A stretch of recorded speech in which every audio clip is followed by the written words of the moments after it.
Okay, I think we're about ready to get going here. Good evening, everyone, from the warm and, for the moment, clear and cloudless skies of the desert of Eastern California. My name is Mike, and I'll be taking you on a little bit of an astronomy journey tonight. Before I do that, though, let me show you what it is that I'm actually using. The telescope and mount that I use is a 6-inch imaging Newtonian on a Celestron AltAz mount, and the camera I'm going to be using tonight is a ZWO ASI 178 monochrome camera, and so we're going to be concentrating on mostly galaxies and star clusters and things which respond well to that kind of scope and camera.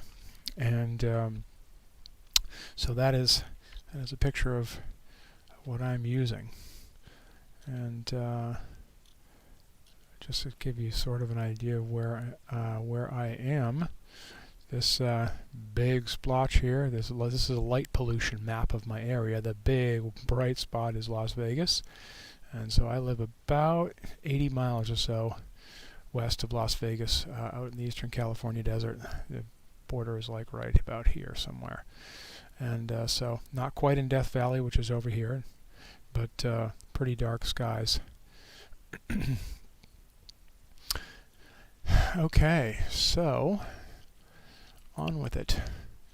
So here, right now I just focused on this star, which is Altair, and actually looking at the way these diffraction patterns are split, looks like I could possibly even touch my focus up a little bit more. So hold on a second, I'm going to go do that.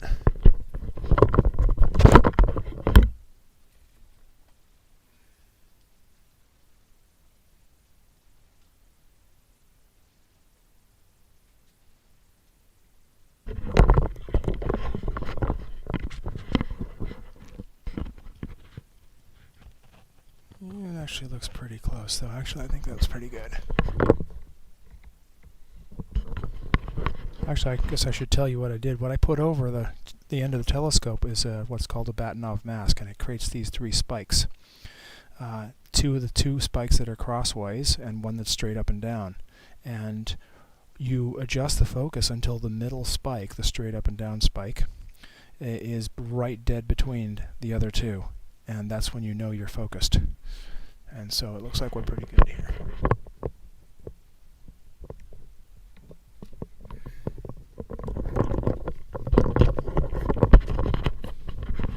Okay, so this is the star Altair, and tonight I'll be using my Planetarium software is Stellarium, and so this is how I'm going to find my way around.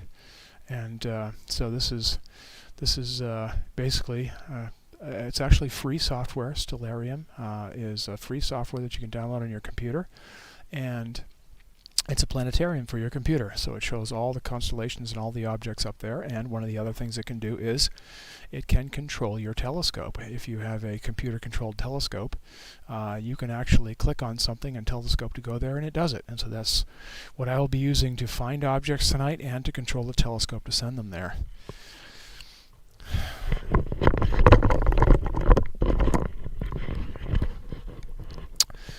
Okay, so right now we are on Altair, and that was the star that I used to test my focus. Now the one thing that I wanted to do tonight was we wanted to run the October Observing Challenge for this month. I'm a person who has a membership on Cloud Nights, and so which is my favorite astronomy forum, and so every month we have a challenge, an observing challenge, and so I wanted to run through some of these things just to see what we can see. So let's start with an easy one. Let's start with M29. And so we can go into my handy little Stellarium here, pull up the find, type in M29, and the screen will whip around.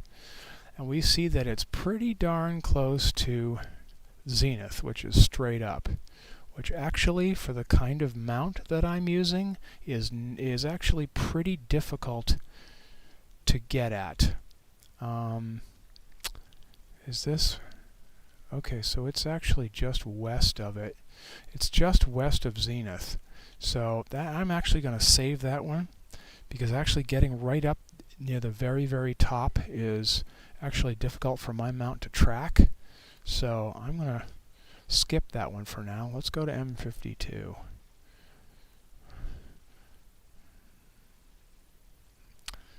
Let's go to M52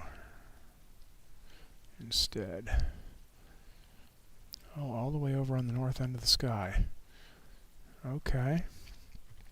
Well, then that's where we're going. So you can probably hear my mount getting into gear there, and it's going to go around.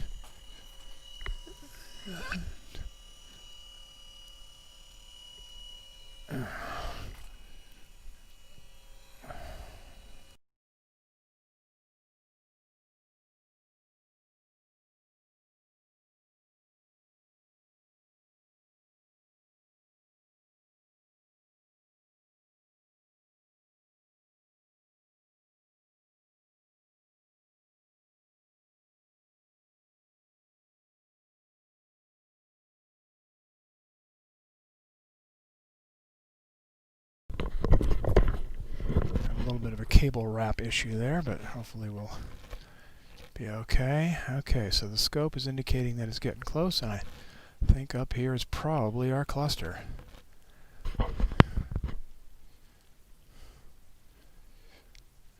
Yeah, okay.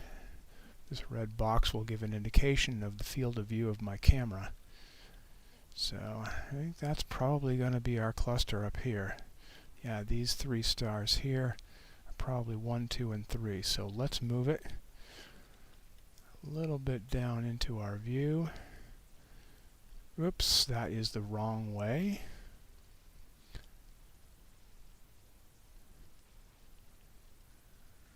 There we go, and bring it back over here.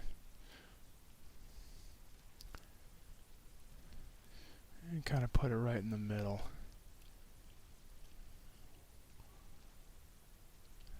That's probably about right.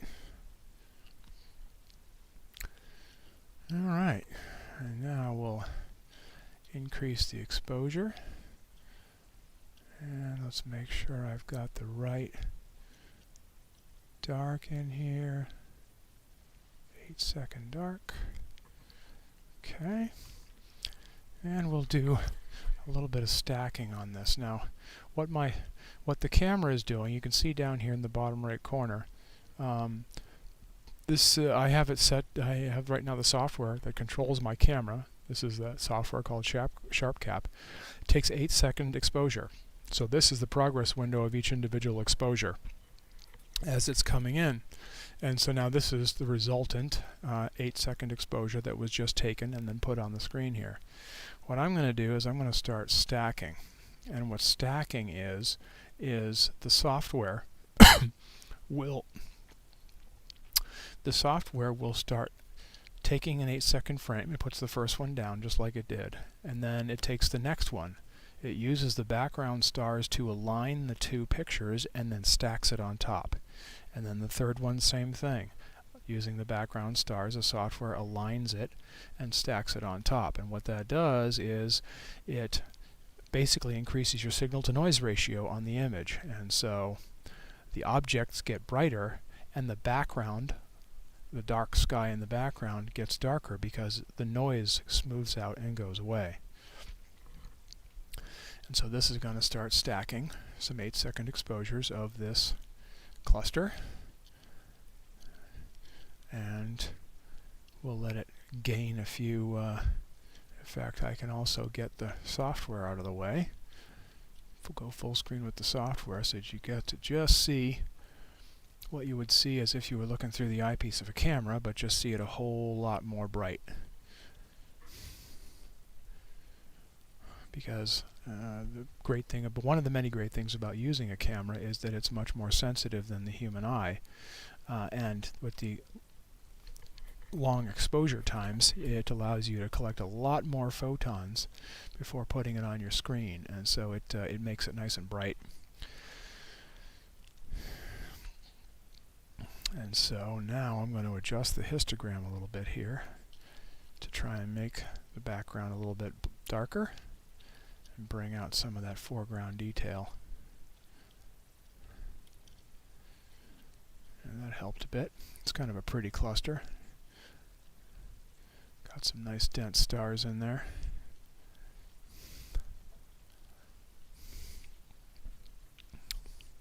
So this is M52.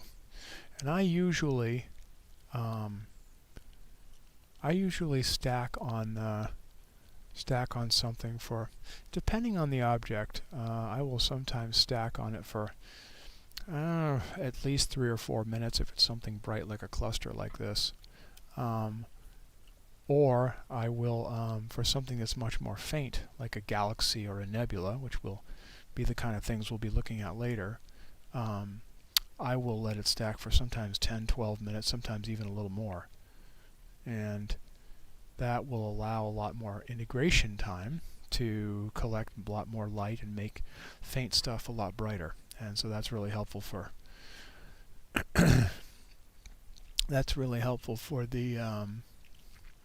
for fainter objects, because it helps you bring out all the little faint details and helps you bring that forward.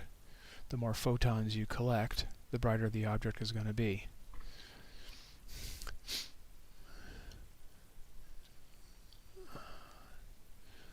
You look up here in Wikipedia what that has to say about. It's an open cluster in Cassiopeia, discovered by Charles Messier in 1774.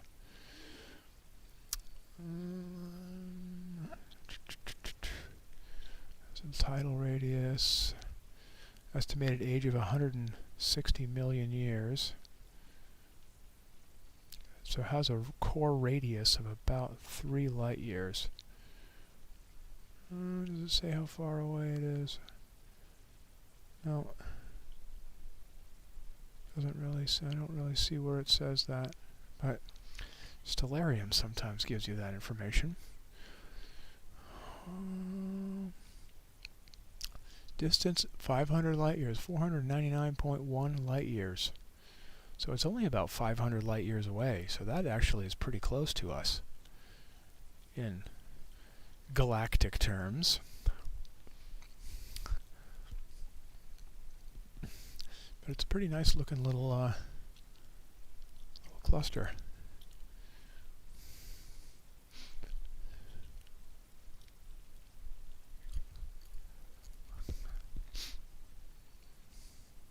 Yeah, Joy, this is a star cluster that we're looking at here.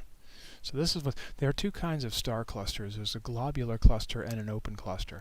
This is an open cluster where the stars, you can see distance between pretty much all of the stars. Some of them are clumped a little close together here and there, but you can see space, you can see dark background. So there's a gap between the stars.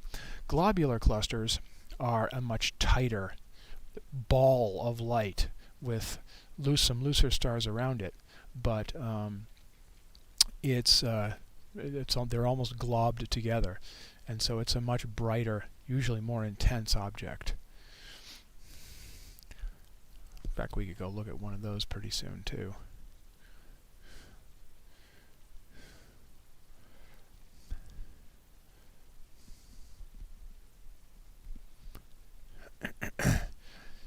Yeah, it's about 5 minutes on that, so that's pretty good for a cluster. That's about what I do. So I'm going to save that, and then bring the full screen back, and we'll stop the stack. And actually, let's see if there's probably a globular cluster somewhere close by here.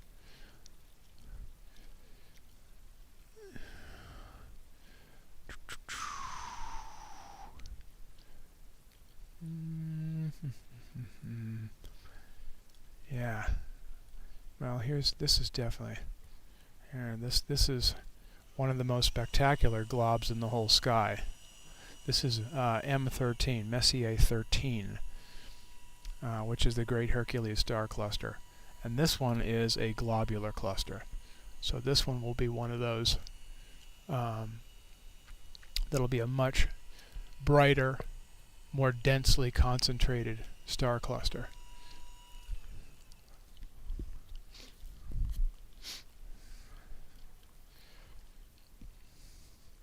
Yeah, and so you can see it already, even before we increase the exposure, how much tighter and brighter it is.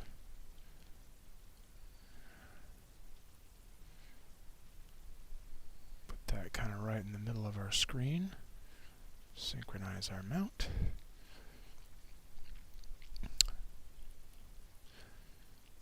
Go to an 8-second exposure.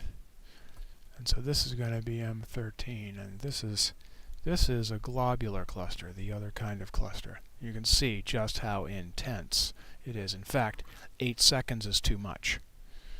In fact, what I really should do is drop to 4 seconds, because it's such a big, bright, intense. This one is one of the biggest, brightest, and most intense ones. So it's almost unfair that I'm kind of using this as an example, because it's get the right dark on there. But you can see just how much more intense this is. The core is a very highly concentrated core of stars. I'll try stacking on this a little bit. I'll clear out M52, reset the stack. But it's the globular clusters are much more intense accumulation of stars, as opposed to the open clusters, where they're much more diffuse and they're spread out a lot more, breathing room between them, so to speak. And so we'll probably, I think we'll be seeing mostly open clusters tonight, but I just wanted to show you the difference between them. I don't even need to save this. I just wanted to kind of show you the difference between globular and an open cluster. You can just see how incredibly dense and intense the core of this is. And the reality is there are light years between each of these stars, so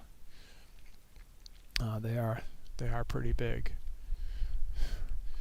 They're very big things, and there's still a lot of distance between them, but they just have a very intense group of them, probably because they were formed that way and just haven't dissipated. If I'm correct about that, I think the globular clusters eventually spread out and turn into open clusters as they dissipate out into space.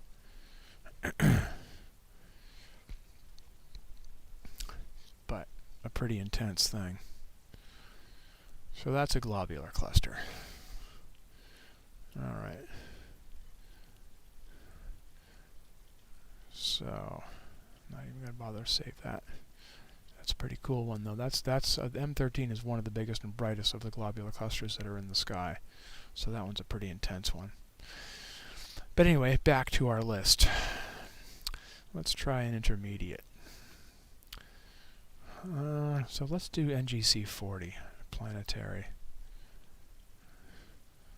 Let's do NGC 40. Let's see, can I get that?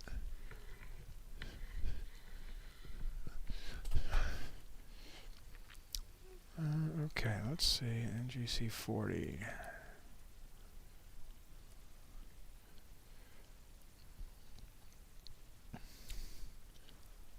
Okay, yeah, it's over here by Cepheus.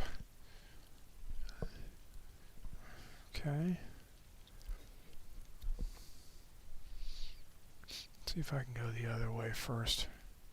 6826.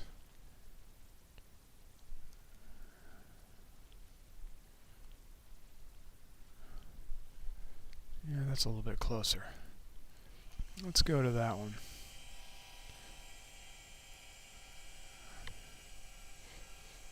NGC 6826.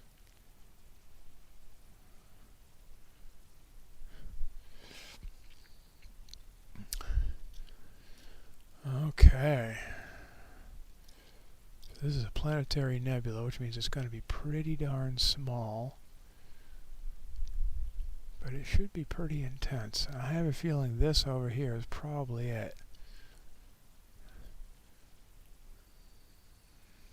Oh. Let's see. Yeah, I think this might be it over here. It's a very small little guy.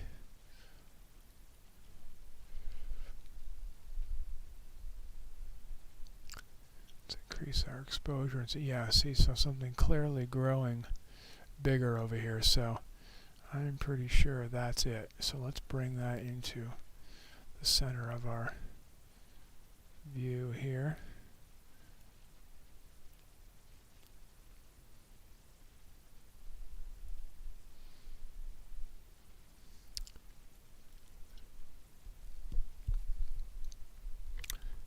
Okay, synchronize our mount on that. And let's see. Let's see what we can see here. Go back to our 8-second dark.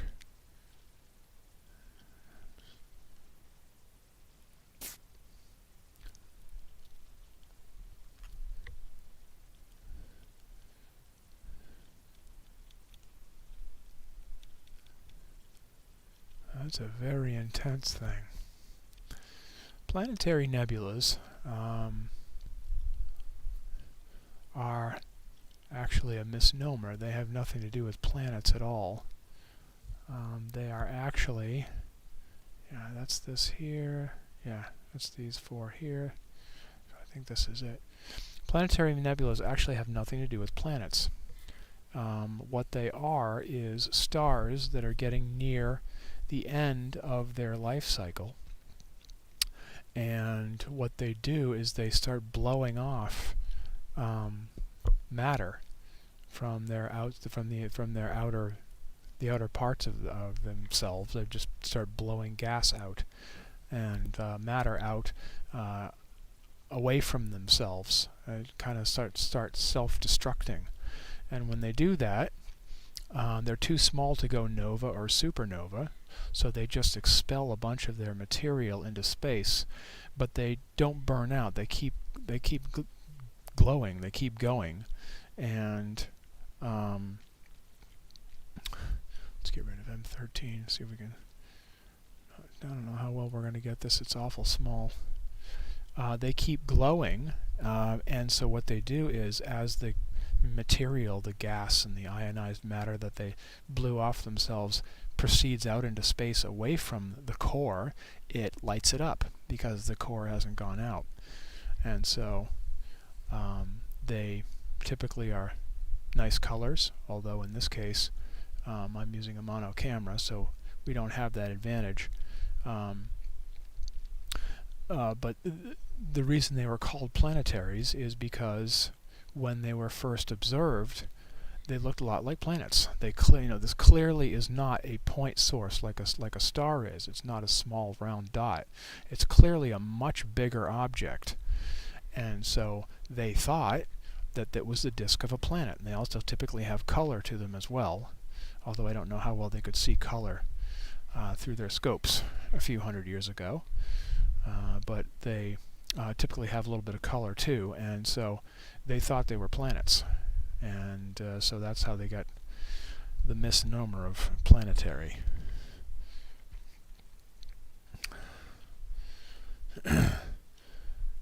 This guy's a really small guy.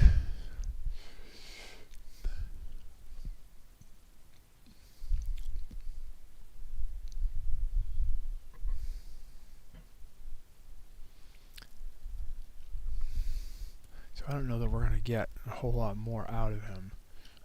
Basically, I mean, even it looks, until you get really, really close, you can't. I mean, you have to get really, really close to see that it's something other than a star, other than its size. I mean, you can kind of tell from its size, but it's not really.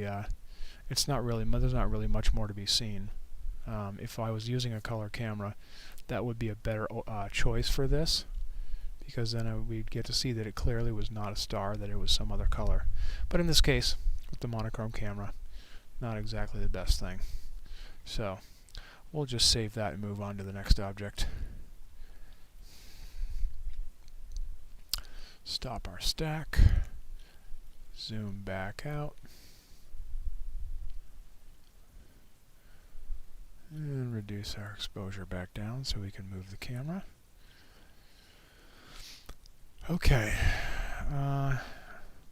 actually I think I'm going to go back and try NGC 40 again, but I'm going to go manually move the scope around. I'm having a little bit of a cable wrap issue, so I think what I'm going to do, yeah, so you're way out here, so I am going to actually manually move the scope around. So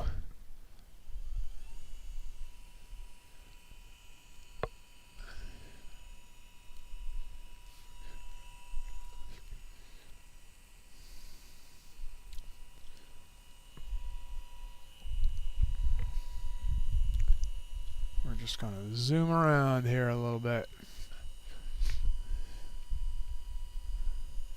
I'm going to try and do almost a 3/4 of a full rotation to try and unwrap one cord that I've got a little wrapped up there, and that should alleviate that problem.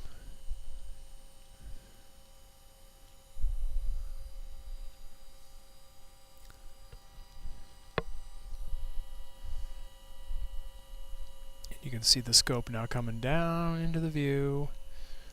So it's coming around into the right neighborhood where we want to be.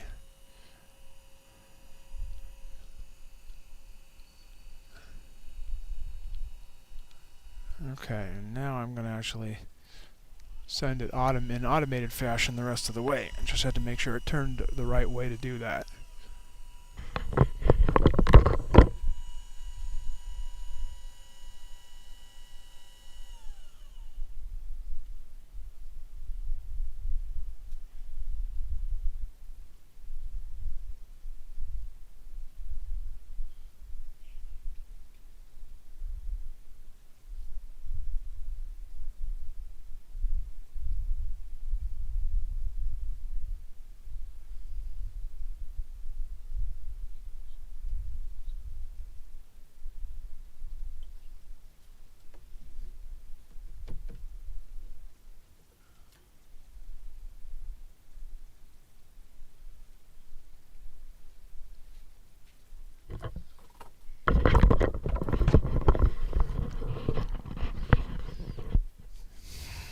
Okay. Ooh, looks like we might have a little somebody up here. Let's see what we're looking for. And a little guy there. Another pretty small one. But I think that is him. So let's... Yeah, right up here. We can see a little something up here. So let's bring him down into the view.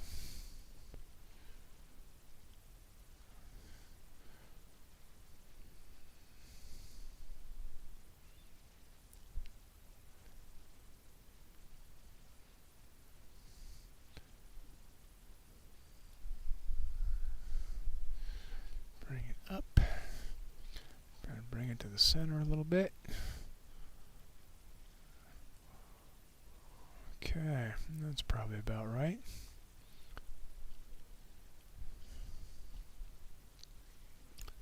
Let's see what I can do with...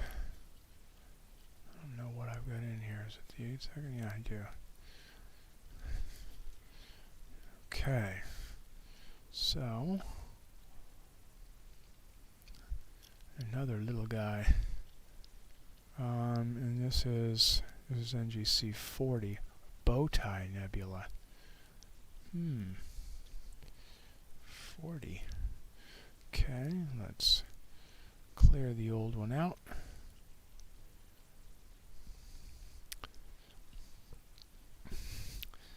And zoom in a little bit here. So we Can't pick up something. I may actually have to drop down to 4 seconds of exposure time, because this may be too blown out. We'll see.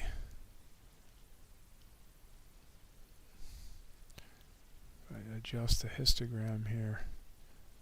Try and dim it down a little bit. But you can clearly see it's not a star. It's something else. It's not a traditional star.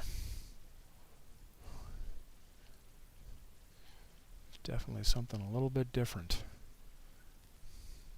You can see the wisps of nebulosity out here. I'm actually going to try and I'm going to drop the exposure down. I am going to drop the exposure down to 4 seconds and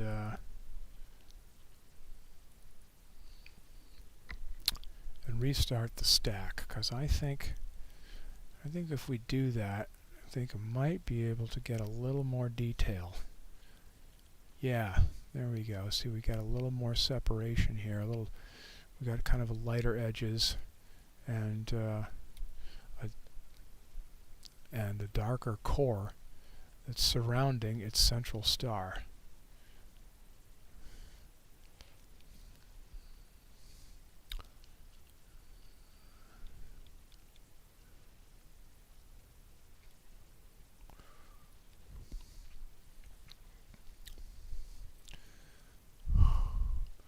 So this is a much better example of what I'm talking about. It's almost like we're looking at the cross section of it, where the outer part, the gases are being blown off it, and the central star itself is lighting it all up, lighting all the material that it's ejecting out into space. Again, a good target for a color camera, but I'm mono tonight, so that's what we're doing.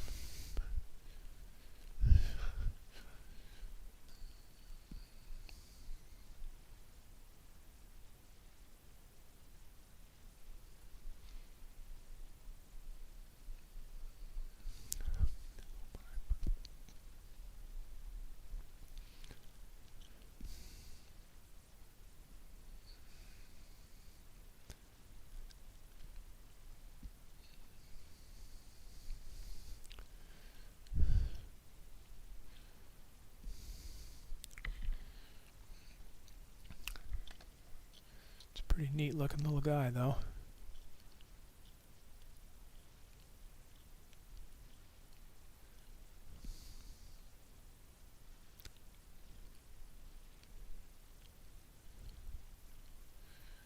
Not sure how much more detail we're going to be able to get, but it's not too bad with what we're getting right now.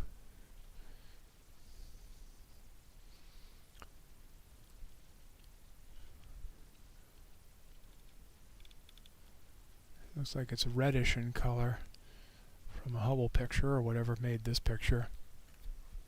Probably means it's got a lot of hydrogen in it, which tends to be the reddish.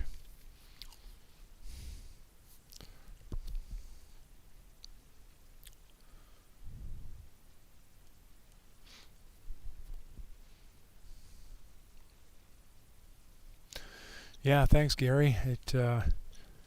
I had a feeling. Well, I think the deal was that my area is right between two fronts, and they were trying to decide all day long which front was going to win. This morning, when I announced the observing session, it was going to be a nice, clear, beautiful night. And then, within 2 hours of me doing that, they completely changed the forecast and said, "Oh no, it's going to be cloudy and smoky," because the smoke from the fires that are just northwest of us here in California were going to come right on over us. And so I was kind of bummed there, but I don't know, I kept watching the satellite imagery and nothing really seemed to be moving in either direction, so I had a feeling we'd be okay. And so far, it's a perfect astronomy night here in the desert. No breeze, no clouds, just a beautiful, clear, dry, windless night. And So far, so good.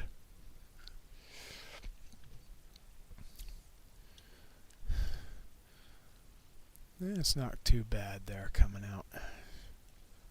We'll do another minute or so on it. Don't know that we'll be able to get a... Don't know we'll be able to... Well, I know there was one thing I did forget to do. And that's to add a little bit of sharpening to it. And there, that did bring out quite a bit more. Okay, well, let's do a little bit of a histogram adjustment here. And see what we can... Yeah, there's not a whole lot more to bring out there, so I think it's better to keep it a little bit... Actually pick out more detail with it being a little bit fainter. But you can see the texture in the nebulosity there.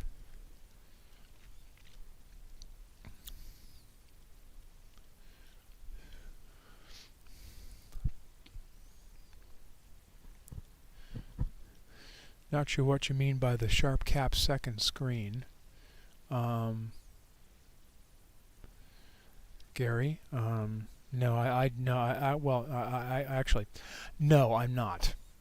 All I'm doing is using just one instance of SharpCap, and while I'm stacking, I just go to full screen.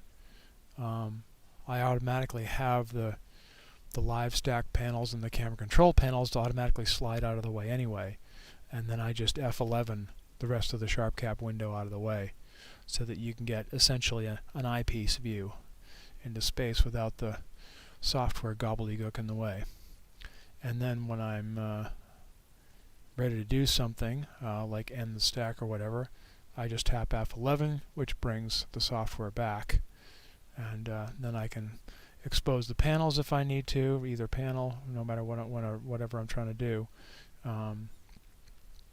and then do what I need to do. But in the meantime, I just F11 and full screen the software out of the way. So that, yeah, in fact, that's what I was trying to tell you about the other night during your broadcast. Is it, you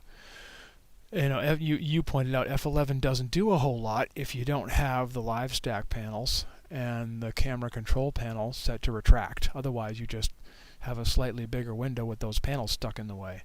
But I always have those set to retract anyway, so the F11 just kind of completes the process and makes it pretty much full screen.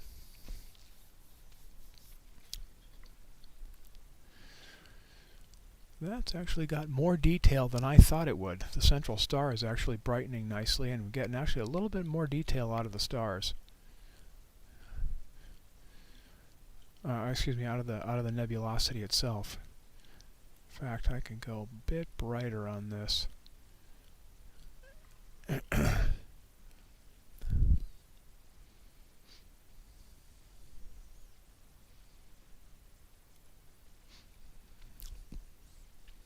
But it's actually showing some pretty good detail there. It's not bad at all. It's such a small object. We're zoomed in so much you can almost see the individual pixels of the camera, which are 2.4 micron pixels. And so they're very, very small, but we're zoomed in so far in such a small object that we actually can start seeing the individual pixels of the camera.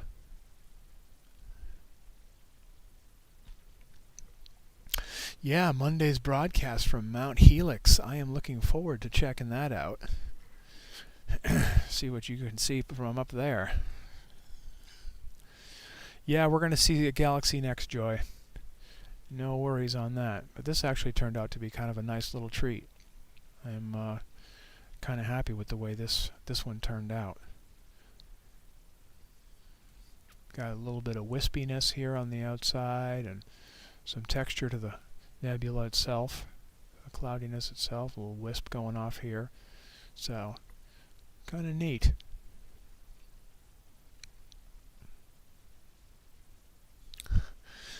Hi Andy, good to see you.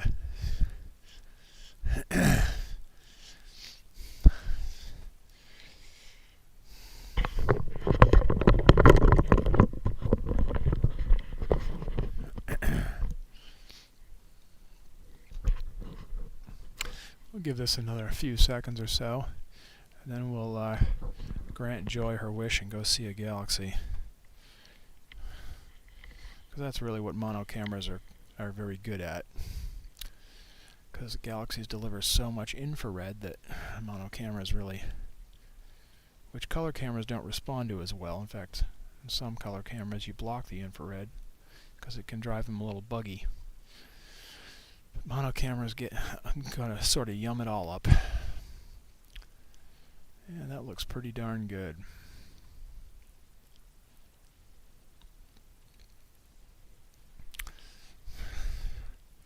So we'll save that off, hit F11 to bring the full screen back, and zoom back out here. And look at how small it is compared to the rest of, in its context, to see how small it is. Not a whole lot bigger than the stars, but you can obviously tell that it's not a star. Obviously something a little bit different, so Planetary Nebula, pretty cool. Okay, we'll put that back. And now, okay, ARP28. So this will be a challenging one. So let's see what we can see. Go back into Stellarium here. ARP28.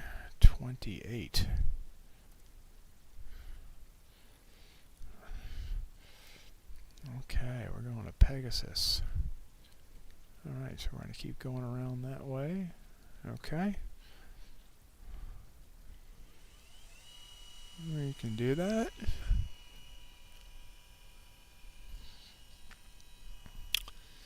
As the scope meanders its way across the sky here. 7479, huh? Okay. We have our first request. Well, we'll see what we can do about that.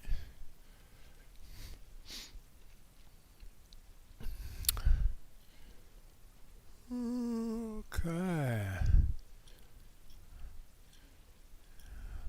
I have a feeling these are going to be pretty small as well. I am not seeing anything.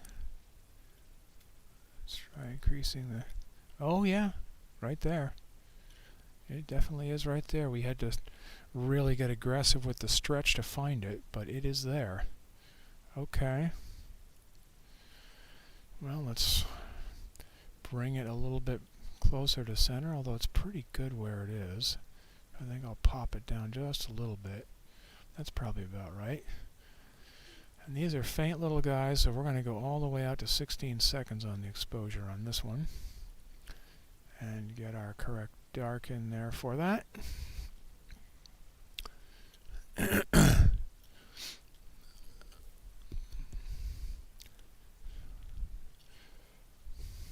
Is there a common name for that galaxy, Gary? A nickname, or is it just 7479? Okay, let's see.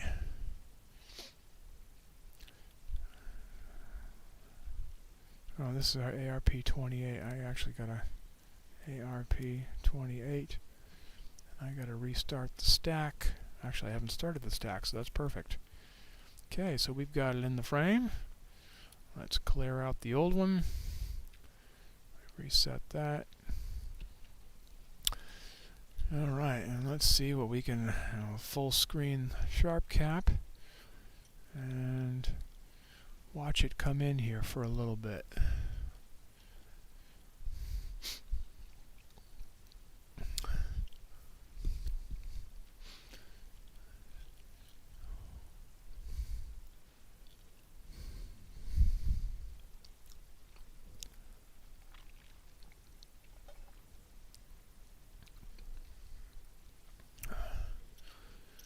Yeah, we seem to have another fuzzy down here too, just a very faint little thing down here.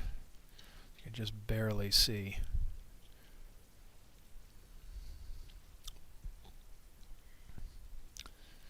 Let's see. Stellarium doesn't even have a picture of it. Okay. Well, these guys probably got a picture of it. Let's see. There's M29, 52, NGC 40. There's our little guy we just did. That's pretty cool. Another planetary. Here's IRP-28. Okay, so yeah. That's what he got for it. Okay. Well, it looks pretty similar.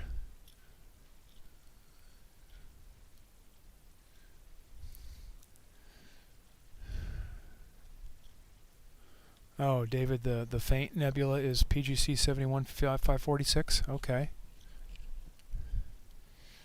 If I sometimes if I come into my Stellarium, I have my Stellarium cutoff basically set for mag 13. So anything fainter than mag 13, I don't bother to have show up.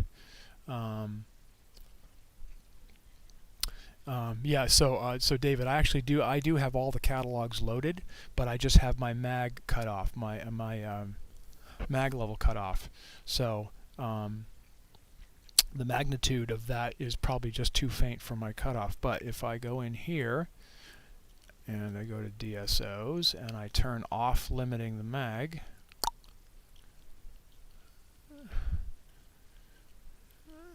do I get anything? Did that work? Oh, why? I think this is a bug in this particular version of Stellarium, because every time I open this, and I've already got a to-do to let them know, every time I open this, the catalogs are deselected, and I'm not sure why. Of course, I'm not using a full release. This is a beta version of it, and open clusters. Don't limit magnitude. I'm still not seeing. I'm still not seeing it.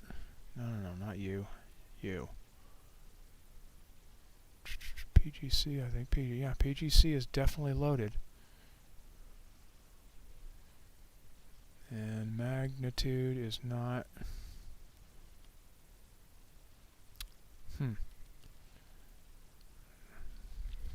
Well, usually that works. I'm not sure why it's not working right now. Like I said, this is a beta version of the software, so this could... Okay, that's not what I'm looking for. Where am I? Here I am. That's a beta version of the software, and so I think there's a bug in this. It's for some reason. But yes, usually I just turn off the limit mag, and then all of them show up. So.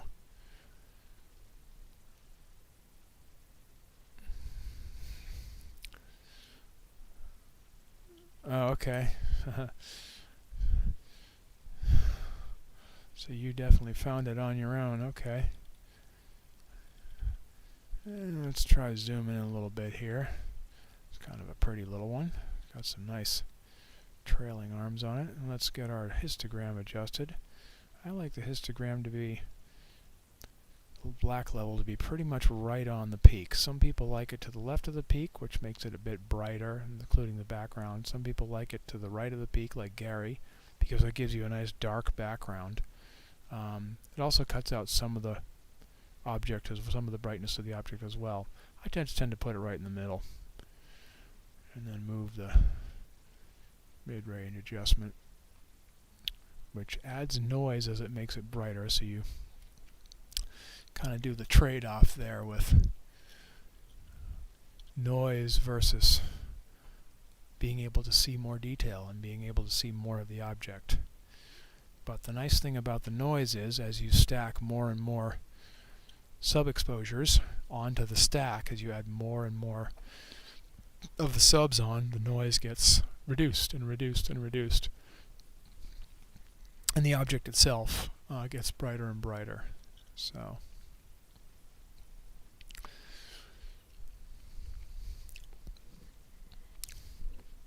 it's a pretty neat little galaxy, though. How far away is it? Distance 149 million, basically 159 million light years.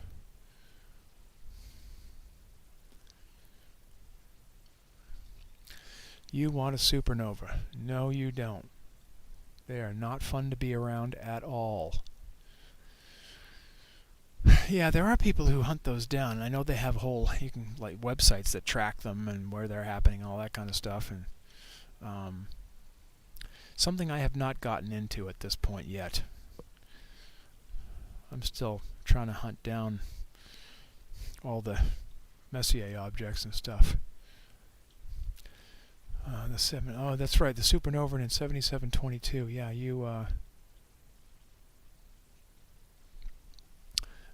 that's right. The 7722. Yeah, you actually did that the other night, Gary, didn't you? I think to me in your stream, you did that. So I guess we could try that too. So we got 7479, 7722. I'm gonna have to start writing these down. Well, David, it's good to hear I'm getting a little bit more detail out of it. I'm not sure what you were using for a camera. With an 80mm, hopefully it was a pretty small pixel camera. This is a 178, which is the smallest pixel camera I think you can pretty much get. So it does yield really good detail at the sacrifice of some sensitivity. So, but I like it for hunting galaxies. It's my favorite camera for that. The 290 is also a really good choice for that. It's actually a little more sensitive because the pixels are a little bit bigger, but that also means that you lose a little of the resolution, a little of the detail. But this one's coming out pretty nice, I think. Yeah, I remember, Gary, that you did go get that, so and we'll try doing that too.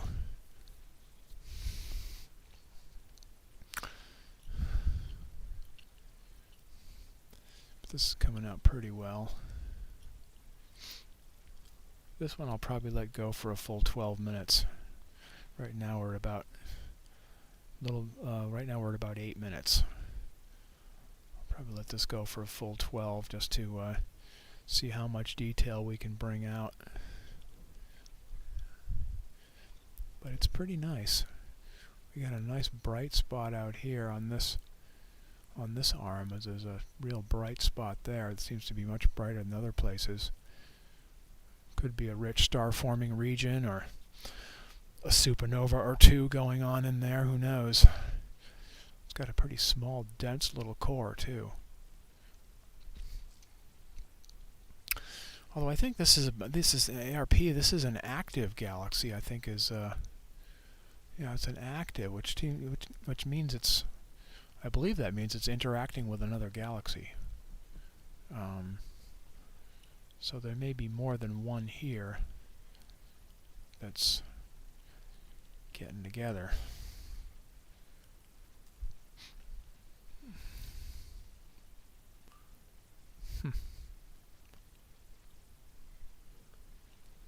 Oh well, I don't know why it's not showing up, but whatever.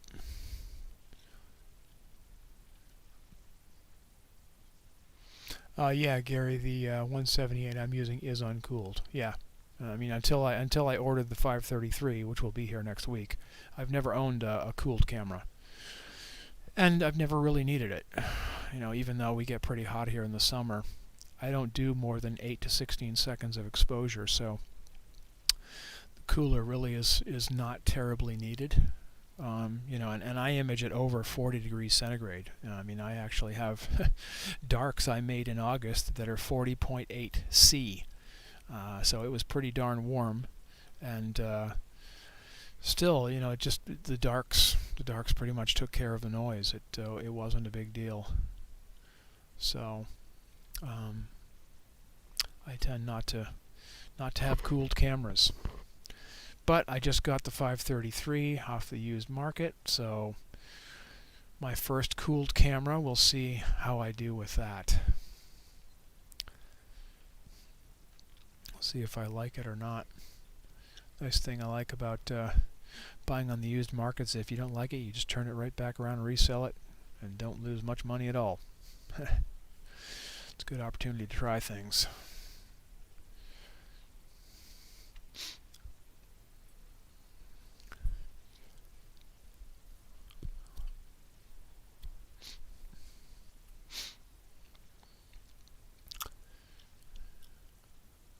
Yeah, more and more detail just keeps coming out. The arms are getting more and more defined.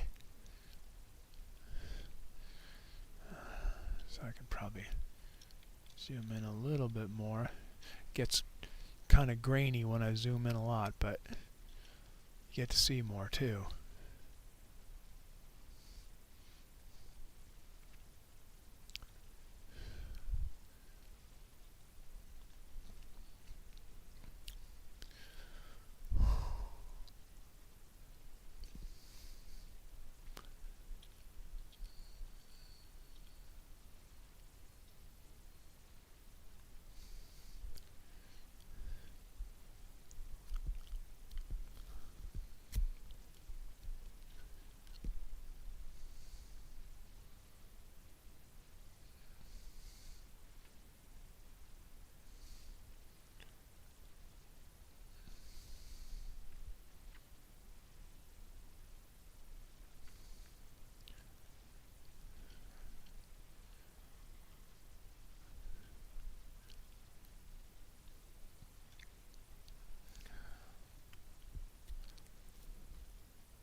Alright, just about at 12 minutes.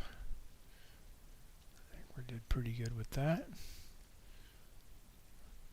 So we'll save that.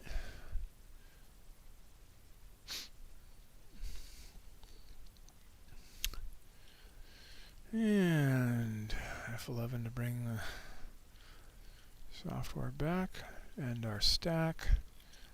Zoom back out so we can find our next object. And bring our exposure down. Now, I'm going to deal with a quick cable issue here.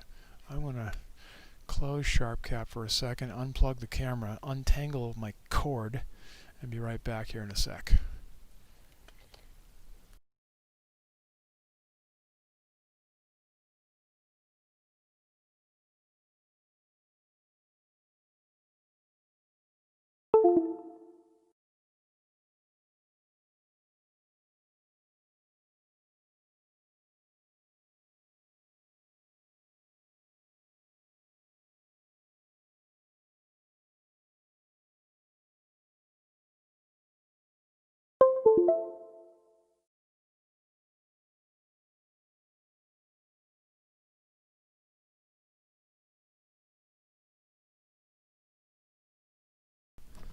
Okay, now hopefully we can just bring SharpCap back up, and the camera will still be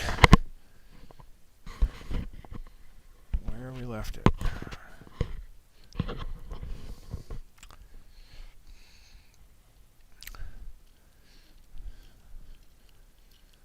And there we are. Okay.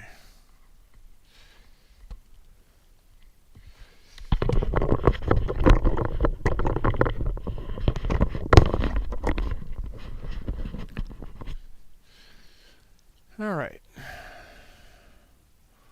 So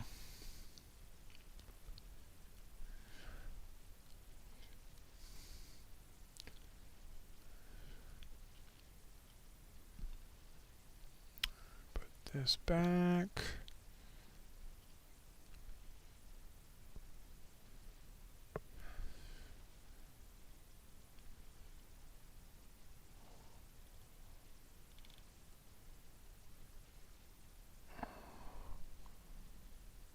And I'm not sure why the image is drifting across my screen right now.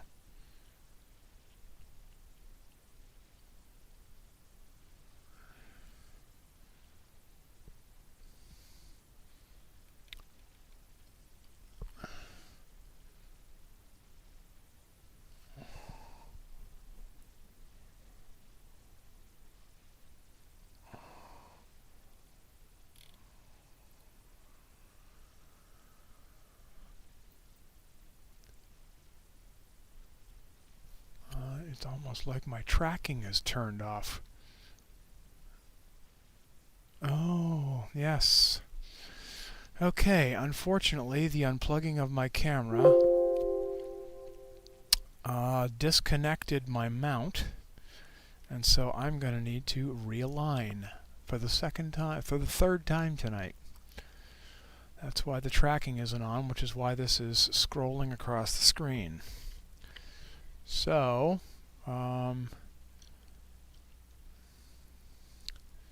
shoot, hate it when this happens. Okay, I'm going to have to shut everything down and redo my alignment. Disconnect the scope. So, we are going to have to do that, and I'm going to have to go realign my scope, which should take just a couple of minutes. But so, go grab a coffee or soda pop or something, and I'll be back in a couple of minutes.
Okay, I think we are back.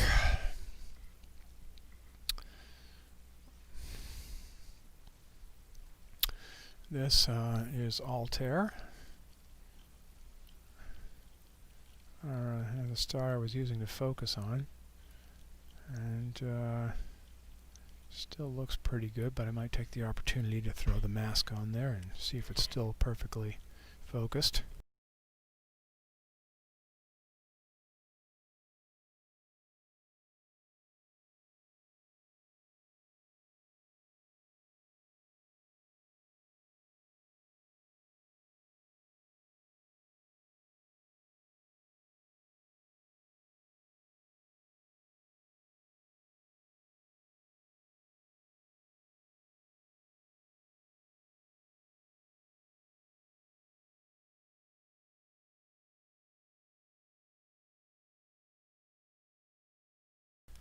Yeah, that looked pretty good. So, I think we're good to go.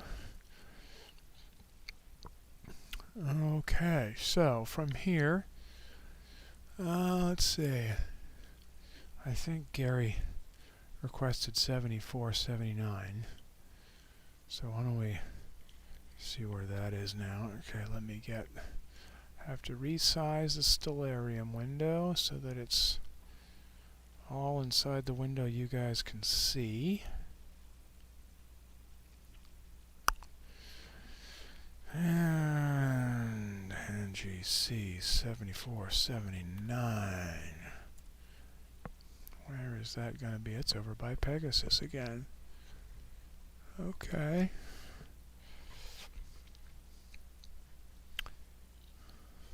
And then the other one was 7772. Let's see if that's closer to where I am right now. Nope. It's not. So let's just do 7470. Oh, it's Superman. Oh. Okay, yeah, Superman. I have imaged Superman a number of times. But yeah. Let's go over to the Superman. I haven't imaged him in a while.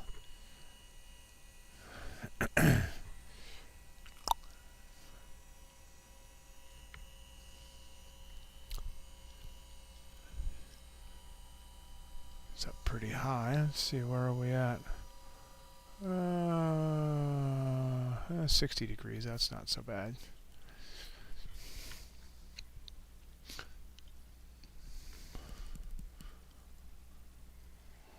Alright, little Superman shape. I know you're out there. I've caught you before. Oh, I think up here is just a faint little fuzz right up there. I'm thinking that's probably him.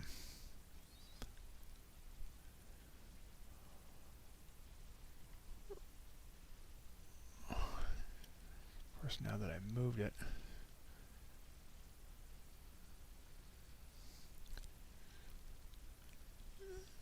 Yeah, I think you're right there. Let's put you up. And a little bit higher. Okay. Yeah, that's expose you, bring you out to 4 seconds and make sure, but I think that's you right there. Yep. Okay. Good. Undo that stretch, go to our full stretch there, make sure we're using the right dark. And see how a 16-second sub looks, and then we'll start stacking on it. Yeah, there's that nice wisp. Okay. That's already cleared. Reset this. It's funny, it's coming up with the color histogram. Hasn't figured out it's a mono camera yet. Okay, let's F11 to get the screen out of the way and pull a few of these in. And then we'll start adjusting the histogram because it's looking a little noisy, but not too bad.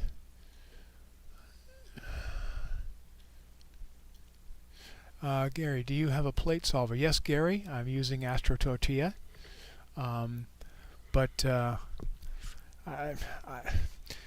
As a visual observer for many years, I used to like to star hop. So when at first I can't find something, I like trying to find it manually myself for at least in a 30 or 60 seconds spent trying to find it myself.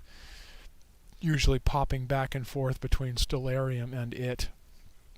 I'll zoom in with Stellarium and see what the surrounding star patterns look like, and see if I can't just find it manually myself. But then, you know, if I can't, sometimes the scope, if I slew halfway across the sky like I did just now, sometimes the object isn't in the field of view and I just can't find it. So then you have to do a plate solve if it's not even remotely in the field of view. And so yeah, Astro Tortilla is what I use, and it's been very reliable. But I mean, I love plate solving because it just, you know, doesn't matter if you can't find it, you just click that button and it finds it for you and automatically moves the scope to it. So you can't beat that with a stick. It's just great stuff.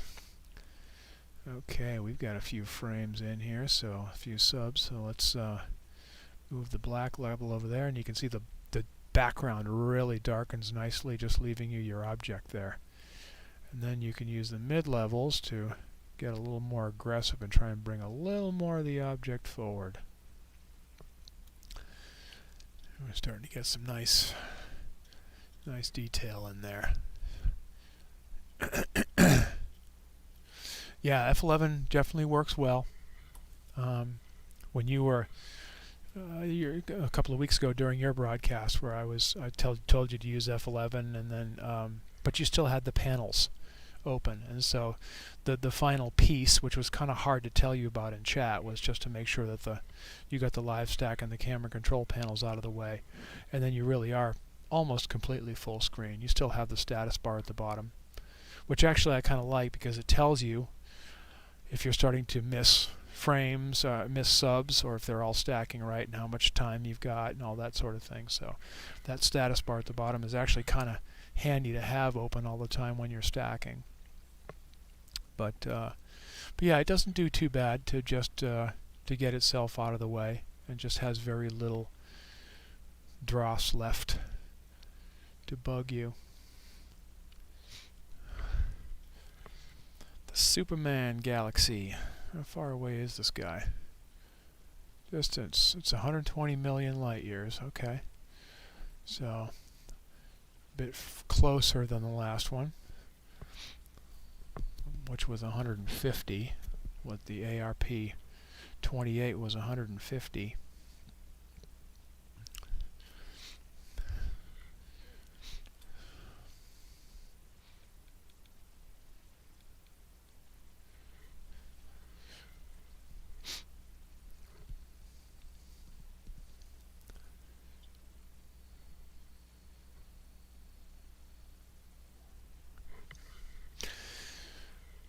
Yeah, yeah. The 533 square image was actually not one of the reasons I like it, and I don't know that I would like it. With my very landscape-based screens, I'm actually happier with the landscape format sensors. And so when I was debating between a 385 and a 533, that's one of the reasons I like the 385 better. It will actually fit my screens better and the way I observe better. But that's okay. Most of the time you zoom in on what you want to see anyway, so it kind of really doesn't matter. But yeah, it'll be my first. This will be my first square sensor. So interesting to play with that.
Well, yeah, it's the honestly, color cameras are they're not as good at shooting galaxies as monochrome cameras are. Number one, galaxies tend to be pretty darn far away, so they don't have a lot of color in them anyway. And the Bayer matrix that's on the top of a color sensor effectively cuts your light transmission down by quite a bit. So when it comes to galaxies that tend to be very far away, not a lot of color, faint, dim objects, color cameras kind of have one hand tied behind their back. Mono cameras are typically much better for doing them because 100% of the photons that come in, every single pixel gets 100% of the photons coming at that pixel, unlike a Bayer matrix covered one-shot color camera where if your filter over your pixel is green or red or blue, that's the only color you get to that pixel, and all the other colors, the rest of the spectrum is ignored, blocked. And so it's a big sensitivity hit. It's nice and convenient to have a color camera because you can just see color without having to do all the multiple passes with the filters, but you do lose quite a bit in doing that. So as a galaxy hunter, I really like my mono camera. It's just a fabulous camera to use for galaxies, so I don't know that I'll ever get rid of my mono camera. I doubt there'll be a color camera that will ever be able to replace it. At least not that has come out yet. We'll see. 533 will probably do pretty well, but I doubt it will do as well as the mono camera will. Even though this mono camera is not nearly as sensitive. It's mono, so it's got that going for it, and it's got really small pixels, which also help when shooting really small objects, because those small pixels result in a lot of fine detail being able to be resolved. But but you do pay a little price with sensitivity on them too.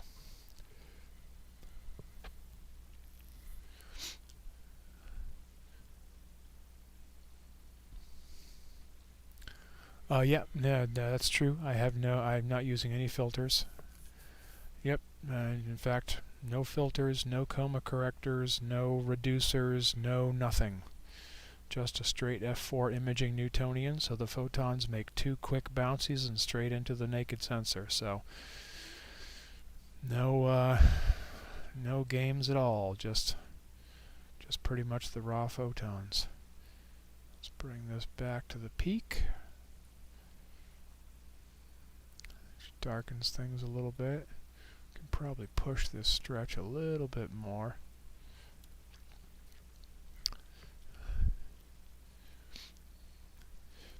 Yeah. Oh yeah. Yeah. This I'm getting everything. There is no IR block on this. I intentionally, because I typically go after galaxies with this camera. I never use an IR filter in it because galaxies are so heavily IR, and they emit a lot of IR. So that's a lot of the signal that you're getting is IR, and so yeah, no filters of any kind, no IR, no. Of course, I don't need any light pollution filters. Unlike where you are, you really have no choice.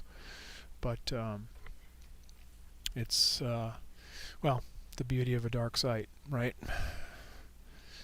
You don't have to have as much stuff in there to fight through the light pollution and whatever else is going on in your own backyard. It's coming out pretty nicely, though.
And one more frame here, and that'll be 12 minutes. That's probably good enough. Save that. Exactly as seen.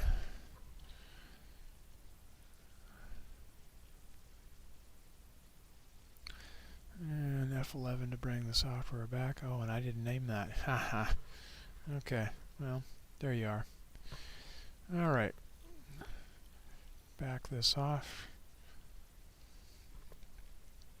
And the stack. Make sure we are centered. Our view still. Yeah, we're pretty well centered. Alright, now let's see if we can go to 7772.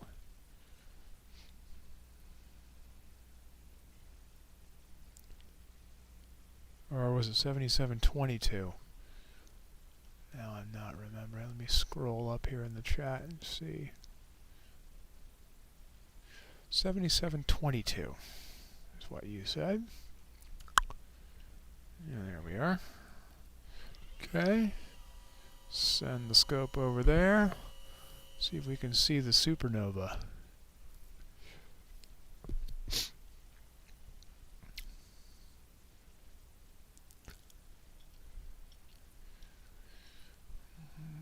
Okay. Stretch that baby a bit. Let's see if we can see it. Oh, looks like right up here. There's a bit of a smudge right up there, I think. Let's see if there's even it doesn't even look like there's an image of it in here. but it looks like right there is where it is. So, yeah, right there. So let's bring that baby down into the view.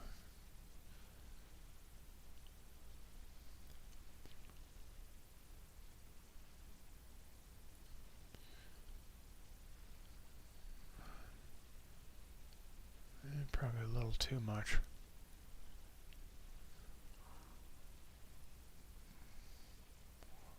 That's probably about right. Okay, go out to our 16 seconds. Reduce that stretch, and let's see what we can see.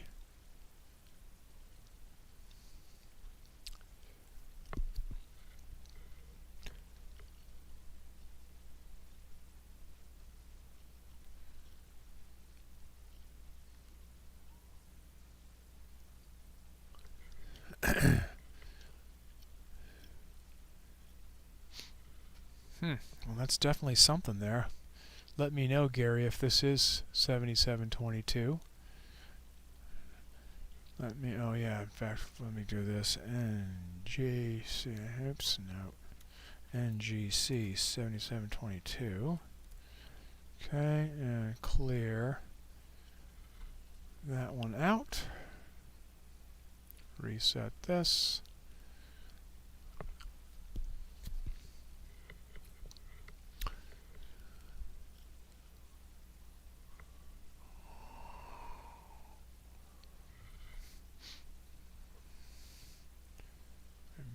I should have probably just left that over here somewhere, but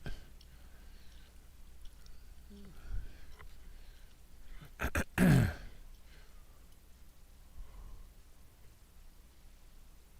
it's actually there's a number of galaxies in this image.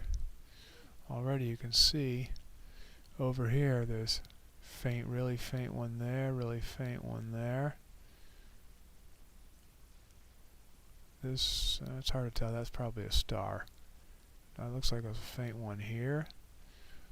All kinds of little guys. Looks like there's a faint one right over here. There's a little smudge.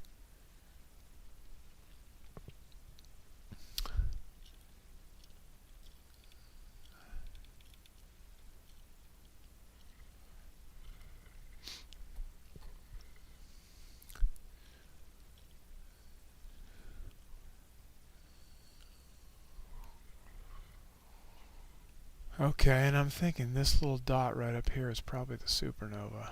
Or maybe it's this down here. I'm not sure. I'd have to look it up.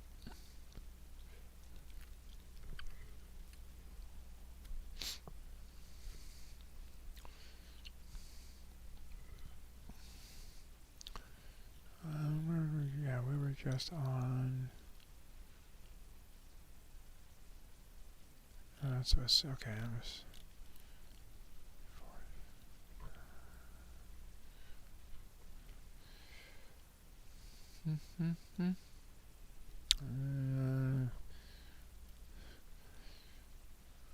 I need to rename that.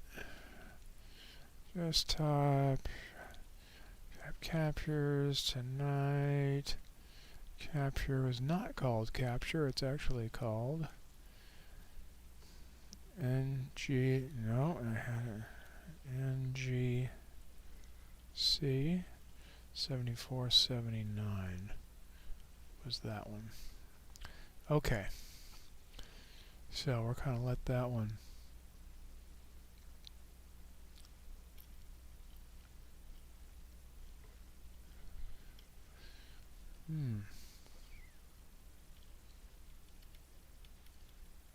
Oh wow, is it that little dot right there?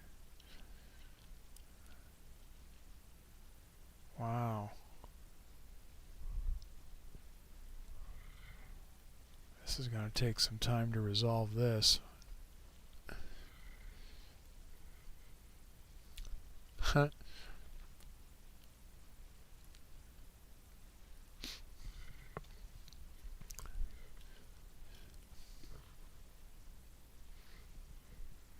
Wow, that's amazing.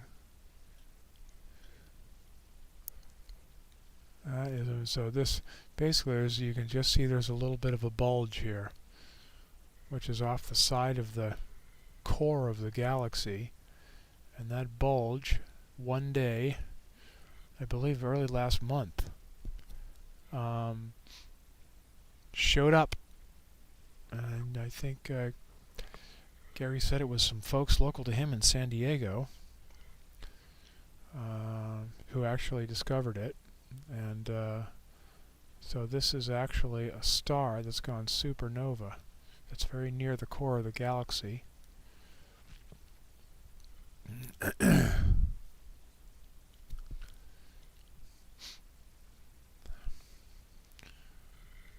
Wow, that's amazing. Let me see if I can clean up the stretch a little bit here. Yeah, for this, well, we'll let it get a few frames. For this, I might actually want to go a little bit. Yeah, you can see how it's just got this bulge right here. Wow.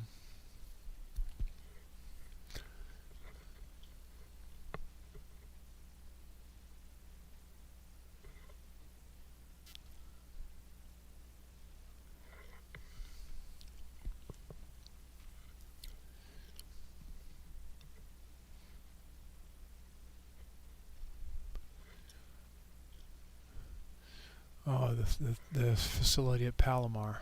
Right. There you go. Zwicky Transient Facility. Boy, if you look over here to the right, that looks like the disk of a galaxy right there, too.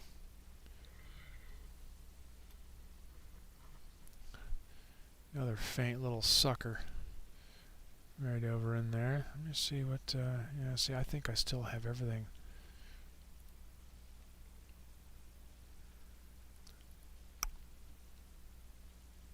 You can see again, all the catalogs again have turned off. I don't know why the catalogs keep turning off.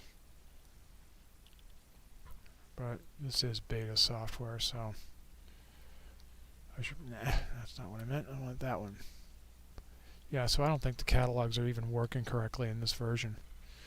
I should probably just uninstall this version. I should probably just uninstall this version of Stellarium, because I think it's not working right.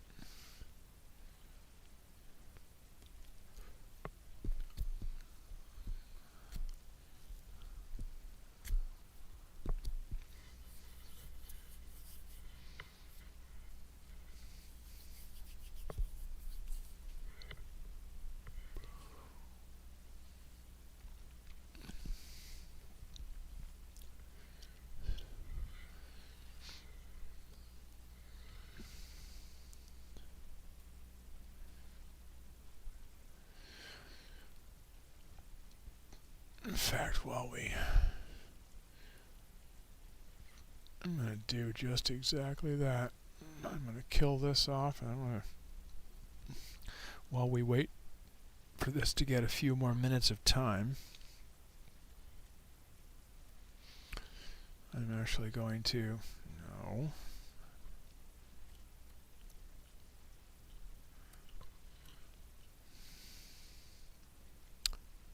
Install that.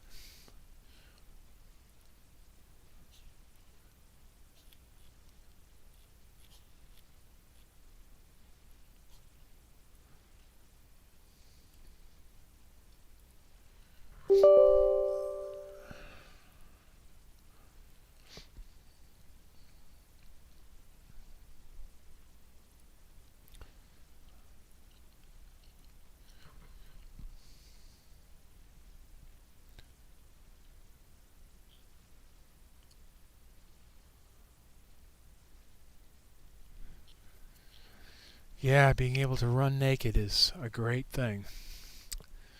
Well, you know, that's why a lot of people say the best astronomy accessory you can buy is gasoline to drive yourself to a darker site.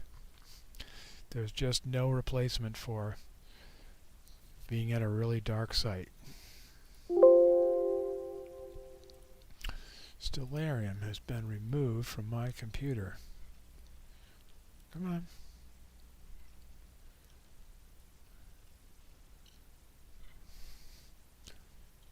Yeah, you can kind of see the bulge right there coming out. It's pretty cool. Okay, now on this computer, I have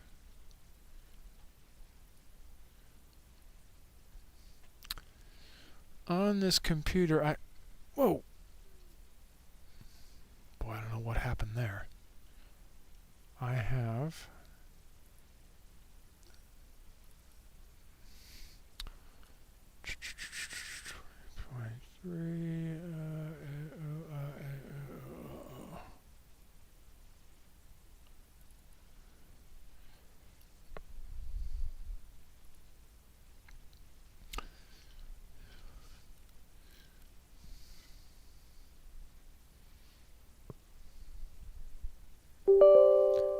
Yep, do it. Install me. Install me on the fly. Go. Go. Get out of the way. Go.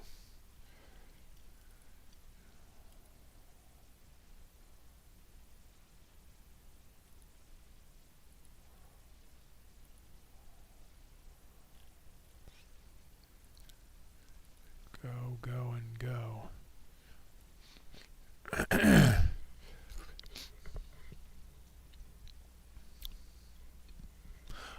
Okay, and to answer your earlier question, Gary, in OBS, to get a static image, you just go down into your sources panel. I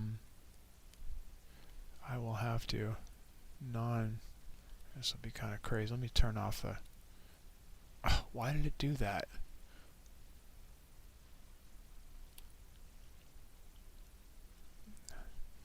Turn off preview. Okay, so down here in the, I don't know if you can see this, but I'm hoping you can, in the sources panel, set up a new source that is an image. So basically you create a new image here and set it to image, and then you just select your picture, and then it becomes a source that you can turn on and off. So in this case I have the test pattern that I can turn on and off, and so that's how that works. So that's how I get that static, and it's basically just a JPEG that I downloaded off the internet somewhere, and I modified it to put, Tacoma skies in there, but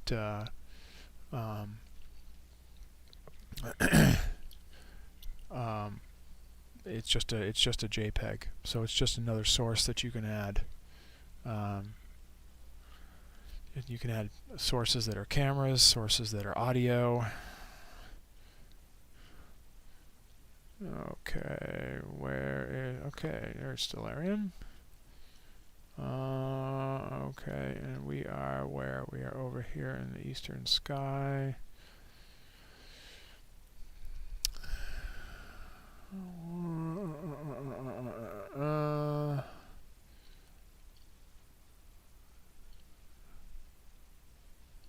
Okay, I am not seeing the scope. Where is the scope?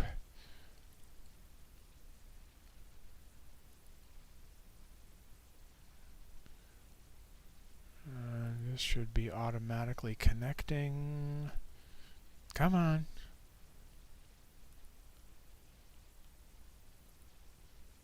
Why can I not check to automatically start that?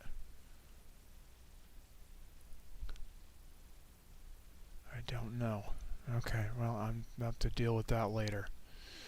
Okay.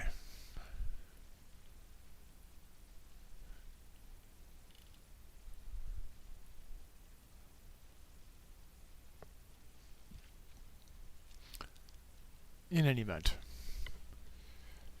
I think, yeah, you can just barely, so in any event, I think this is about as close as we're going to get there.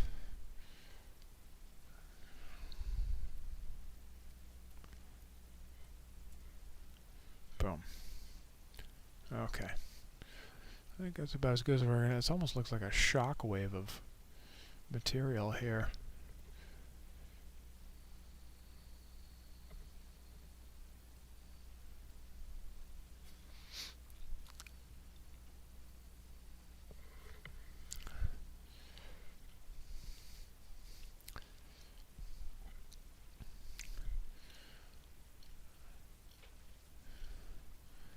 I think that's about all we're going to get out of that one. Let's save that.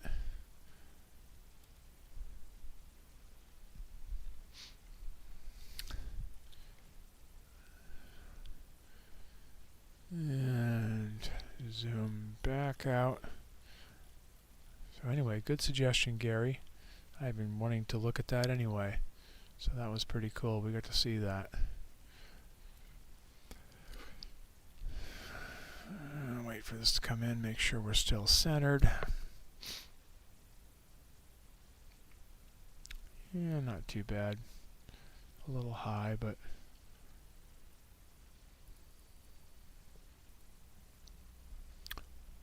I'll just put it down at titch.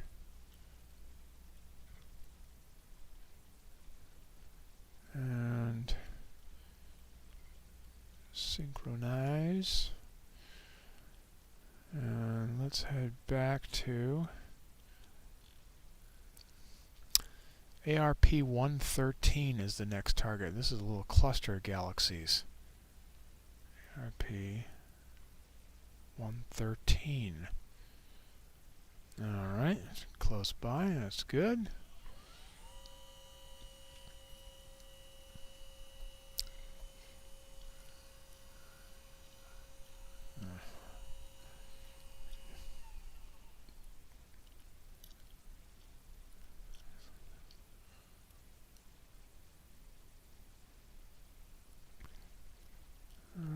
Okay.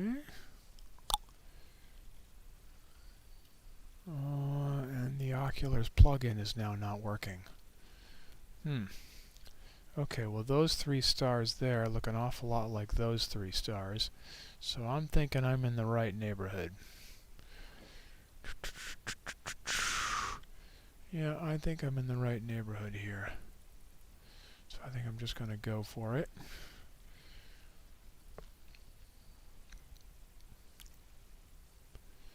This is ARP 113.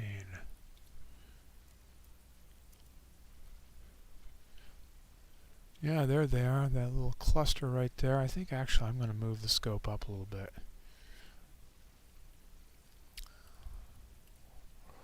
I'm going to move the scope up a little bit. Or I should say, I'm going to move the object up a little bit in the field of view, and that should put it in a pretty good place.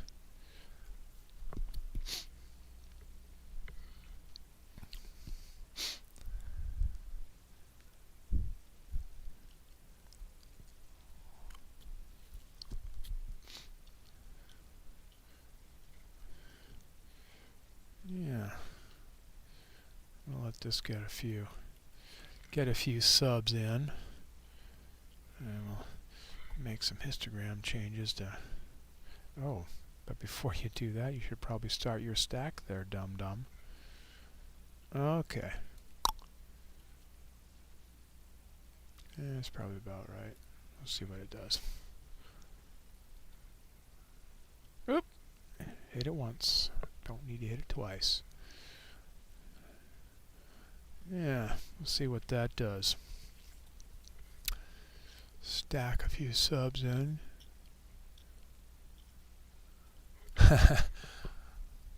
Yeah, discovering a supernova, Andy. Yeah, that's a whole other thing. It's like I don't know what the heck they're doing. I mean, they're using some sort of blink technology, I guess, where you compare a picture yesterday to a picture today and see, you know, a computer scans all the pixels in that image and sees if it sees a difference. And I mean, I don't even know how the heck you would do that, but I think that's what they typically did, is they'd use some sort of blink. They'd compare two 2 photographs that were taken a day apart, a week apart, a month apart, whatever, and they would just quickly flash back, and they would have a machine or something that would actually quickly flash back and forth between the 2 pictures, and when it did that, it makes it really easy to see if there's a change.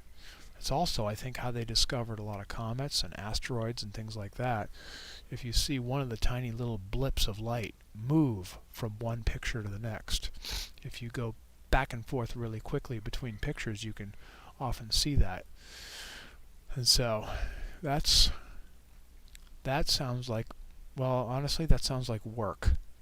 That doesn't sound like fun to me at all, but I'm sure discovering one is pretty cool.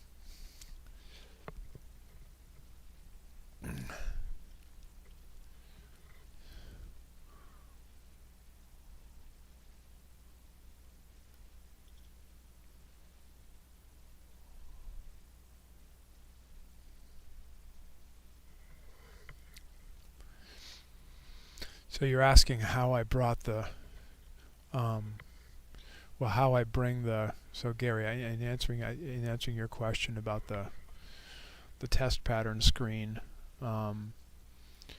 each one of the sources that's in there, in that little sources panel, so each one of the sources that's in here, and I'm assuming you can see the screen when I have it up. I believe you can. So each one of these is essentially a layer, and the one that's above would be on top of it. If they were all turned on, you'd see this one first till you shut it off, and this one second, and this one third, etc. And you use these to turn them on and off, their visibility. So if I click this once, you're going to see the test pattern. I'll click it again, and you won't see the test pattern. And so right now, the only thing I have in here that's on is the display capture. I can have the test pattern turned on or not. I can have the picture of my setup turned on or not. The light pollution map turned on or not. The webcam where I could actually show myself. That's the camera that's on the PC. So each one of these can be turned on or off, and as long as you have it off, then you see right through to the bottom one, as long as you have all the others turned off.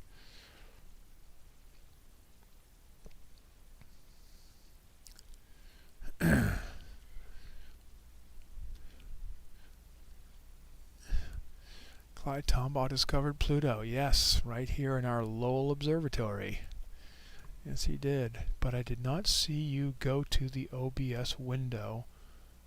That's what is puzzling me. I don't know what you mean, but I did not see you go to the OBS window. Well, hopefully what I just showed you answered your question, but if not, ask another one. We'll eventually get it figured out. In the meantime, this image, right? There's a whole bunch of galaxies in here. I mean, obviously you can see 3, 4, 5, 6. There's another one up. There's one up here in the very upper. That one looks like one right there. This one looks like a faint fuzzy core of a galaxy. So does this one. The more here's definitely one here. That's a fuzzy one right there. There's another one there. These two both look like galaxies. Well, what we've actually discovered is there's many galaxies out there as there are stars in the sky. It's just literally billions of galaxies out there. It's just crazy how many. I don't know, like the old grains of sand metaphor. It's we have just discovered so many galaxies. We go a little more aggressive on this stretch and see. Well, we almost get some detail in some of these too. Well, that's kind of cool. So what I'm looking at here is, I'll zoom in on this one.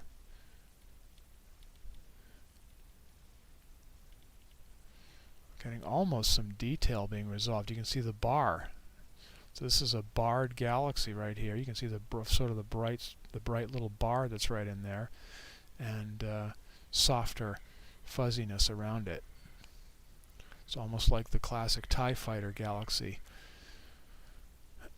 Well, here's definitely a galaxy down here.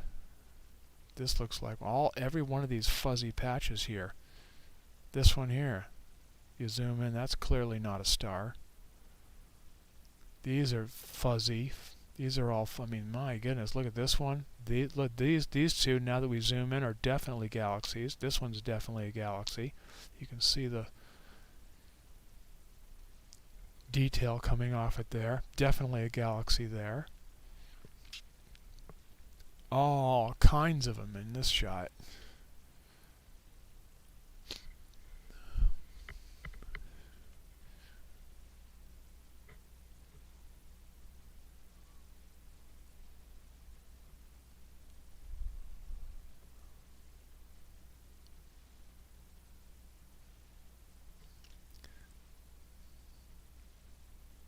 Oh, you didn't see me switch to the OBS window to swap to turn the standby image on. Yeah, I'm not sure why you would have missed that, because the only way you can do that is to bring up the OBS screen and click that little eye icon to turn that layer on.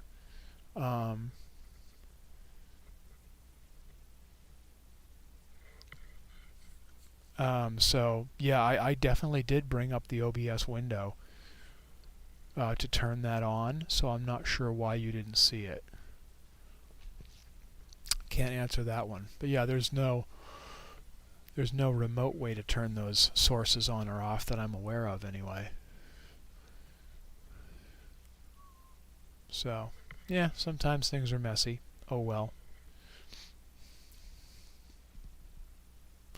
Although I think maybe part of it is too that I had the OBS window maximized on my screen, and because I'm broadcasting in 720p, I'm not actually broadcasting my whole screen. I'm broadcasting only about 75% of my screen.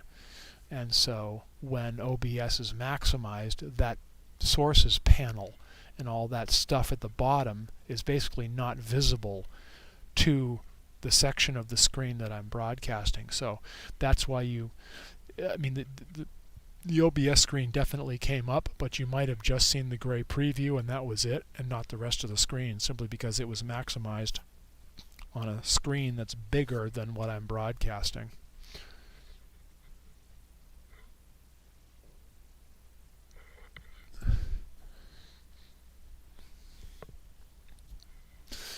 Yeah, well, sometimes in the the TV business that we're in here, that you just gotta roll with it. Just say good enough's good enough.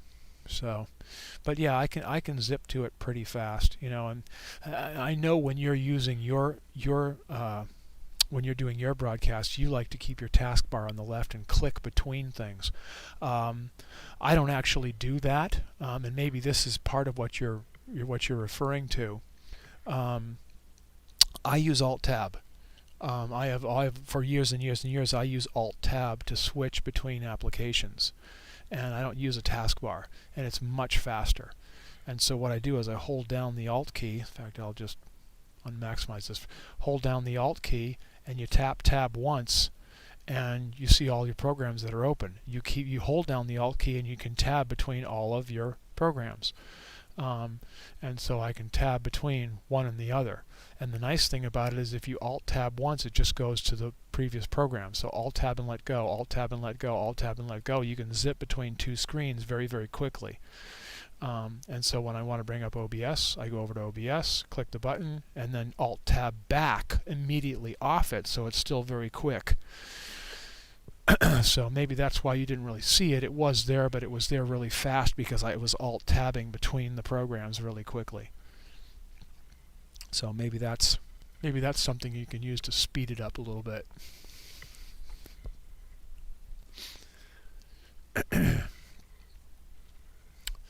And if you don't have a taskbar on your screen, obviously, then your full screen looks better too, because you don't have that taskbar running down the left.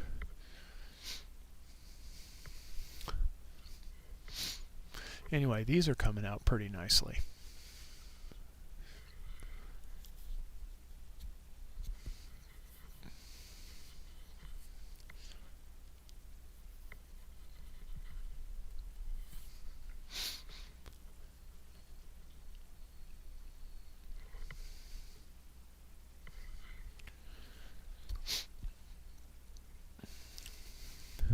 But there's a zillion galaxies in this one spot. There's just so many.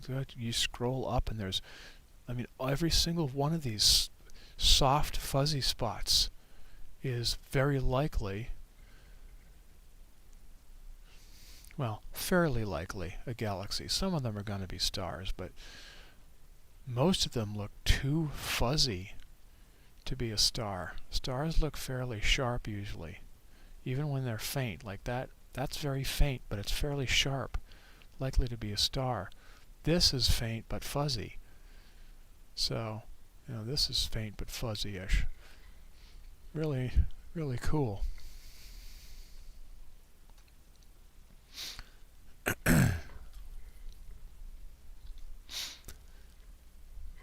Lots and lots of galaxies, billions and billions.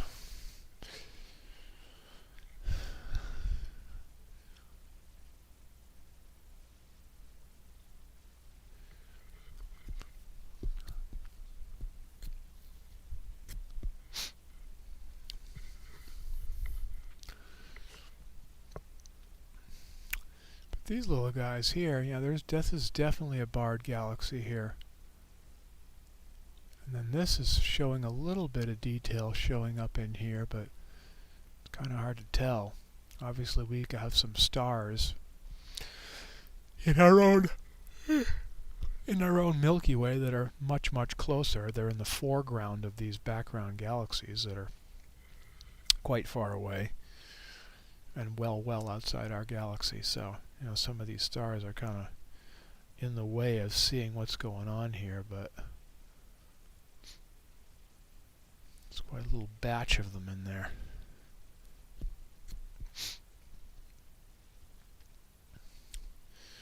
Alright, I think that's pretty good for this one. So we will zoom on out of this. Back to bring the program back a little bit here. We got that saved. And turn off our stack. Make sure we're still fairly well centered.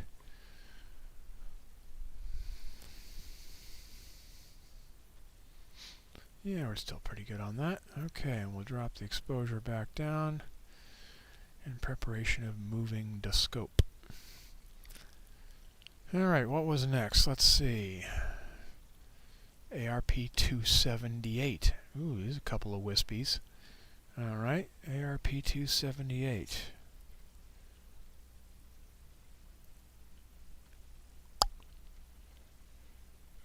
Alright.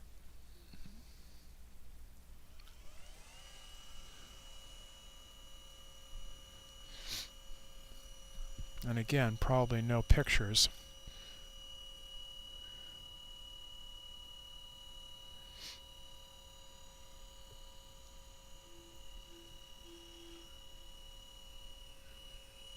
Ooh, and we're at over 80 degrees, so we're up there a ways. This one's going to be a little tough for me because it's going to be way up top. My scope doesn't have any problem with clearance, but with an AltAz mount, when you're up very close to zenith, or the very top part of the sky, it takes a lot of rotation on to move your scope, so this could be interesting. Alright, let's see.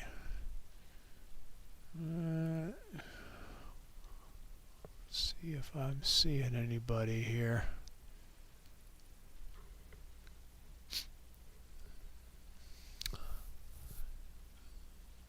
Oh yeah, right over here. Right over here. Okay. So we just need to bring this, yeah. Yeah, right over there. Okay, so I need to bring this to the right.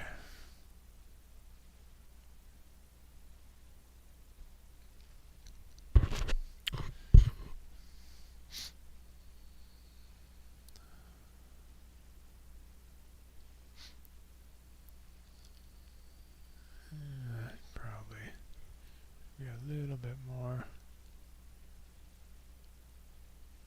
Okay.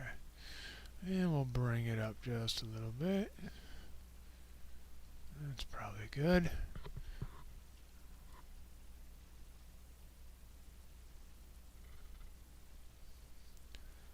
Yeah, that's probably pretty good. Let me resynchronize the mount to that spot.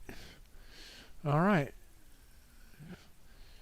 Crank up our exposure. Reset that stretch.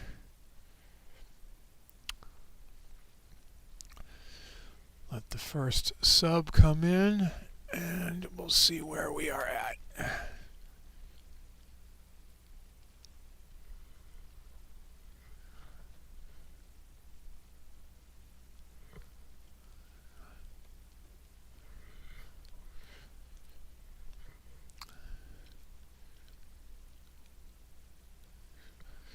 Okay, yeah, that's looking pretty good. So let's start our stretch. And this is 278. Yeah. 278.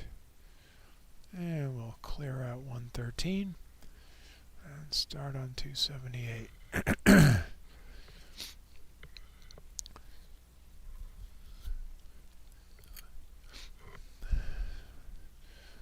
Yeah, these could be interesting. Alright, full screen it. Get the software out of the way. And watch these build in over time. It's getting a little cool, actually. I think while these are starting to stack, I'm going to take a second here, run in and grab a sweatshirt, because it's actually probably dropping below 70 finally. Alright, I'll be right back.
Hey, good night, Andy. Good to see you. Thanks for stopping by. Well, let's see how we're doing here.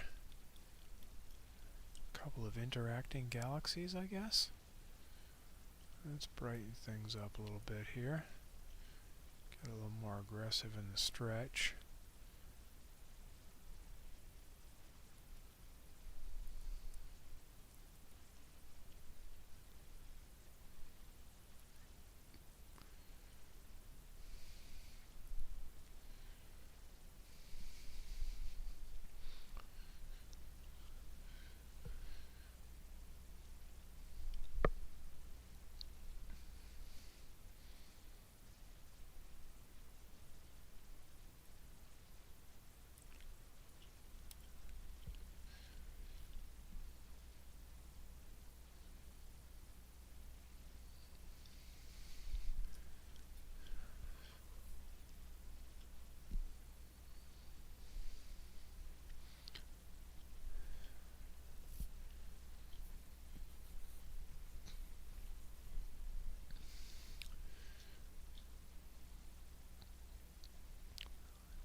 It's interesting, they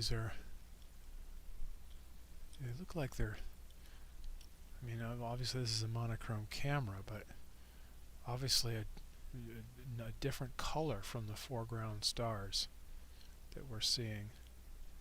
Actually, some of these stars are looking kind of ovaled.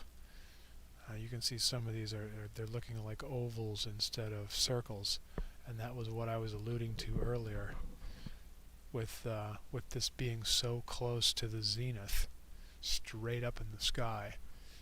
Field rotation becomes an issue because of the type of mount that I use. When the closer it is to zenith, the more the scope has to move for every little movement that takes place, and so it gets a bit challenging for the scope to track the object as it moves across the sky. And so what's happening is we're getting eggs for stars, and so this is not coming out as sharp or clean as it should. What really should happen is I should probably wait another hour or so before trying to shoot this, but I don't know that I want to be out there. Don't want to be out here that long, but yeah, I really should wait a little bit to see if I can try and get these a little bit later, once they come down off zenith a little more. So right now they're still over 80 degrees, which is pretty high.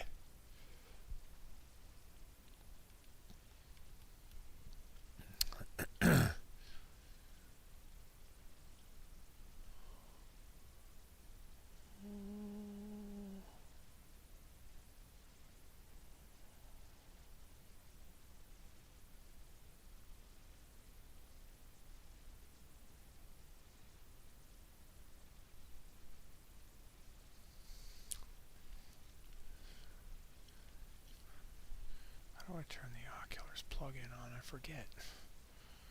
I don't know why it's not on. It's going to be a plug-in.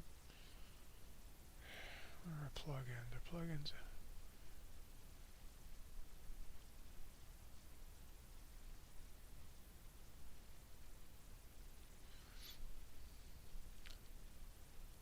No. Plug-ins here.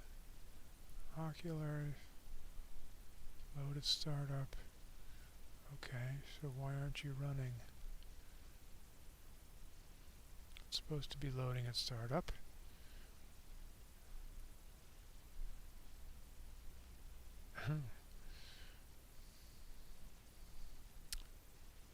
Okay, now it just completely crashed.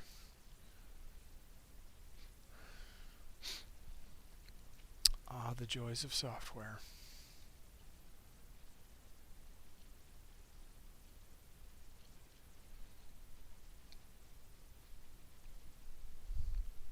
Come on. There we go, back to our original window. Is it coming in? Oh, thanks for stopping by, Gary. Looking forward to Monday night. So that sounds like pretty cool what you're going to be doing up there. So looking forward to your live stream on Monday night. So maybe I'll see you then. Thanks for coming.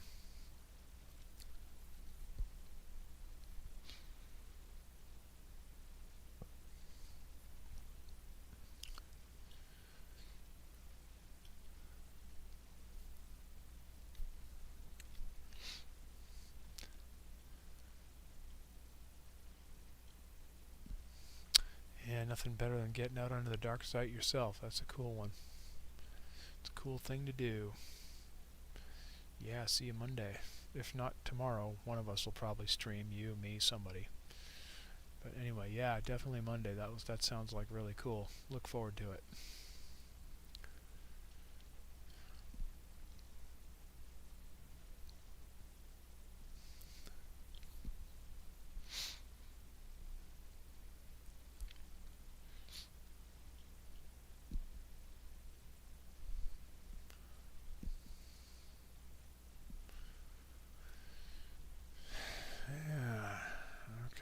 Stellarium, there you are. And still the oculars did not load. Well, clearly I have some software issues to deal with.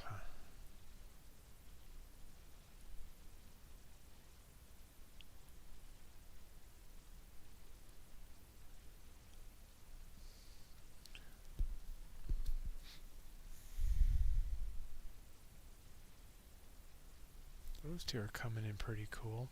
So what do we got left? 278.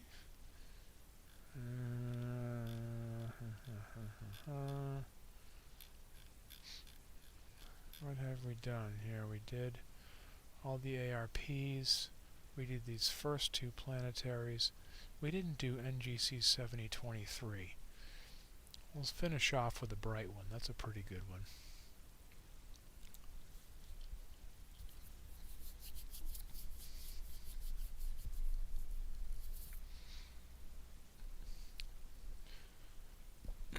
I'll let this get the full 12 minutes. And then we'll have interesting little galaxies.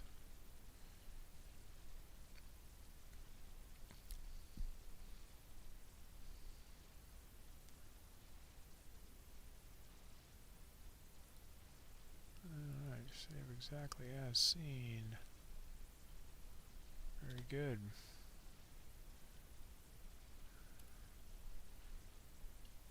And we'll stop our stack. Zoom back out. And we could stand to move over a little bit. So they were right there between those two stars. Let's try and center this up a little bit. And resynchronize.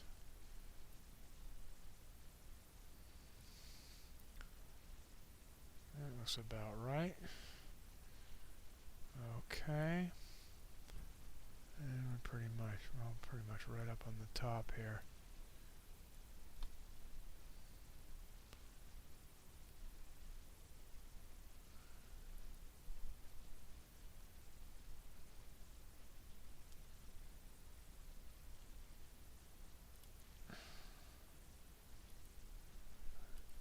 Boy. Yeah. I'm not sure. Come on. Come into the view. This is definitely not working exactly excellent. Okay, so now we're currently on ARP 278.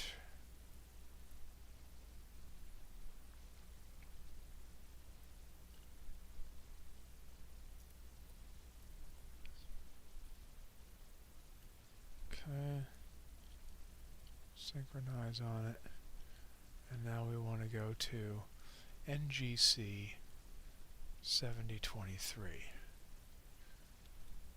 Alright, NGC 7023. Okay. Oh, that's the Iris Nebula. Oh, okay. Well, we'll finish off with the Iris Nebula.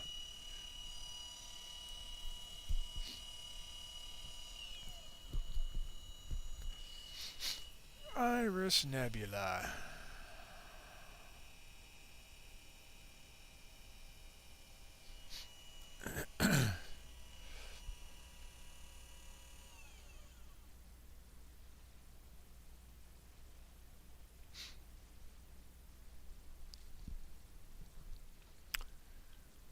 Alright. Probably...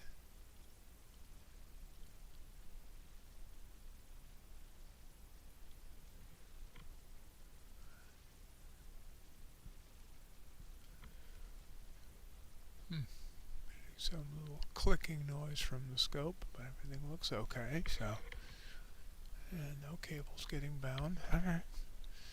Alright, let's see. So, see if we can pull in the Iris Nebula here. It might be this star here. It's got a fairly bright, big bright central star.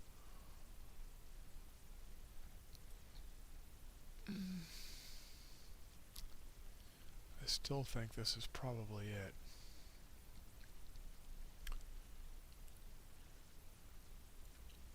Although I can't really see much nebulosity. Try 8 seconds.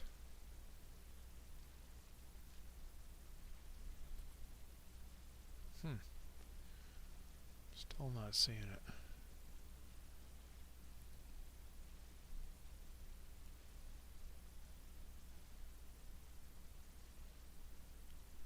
Alright, well, you know what? We haven't used plate solving yet tonight.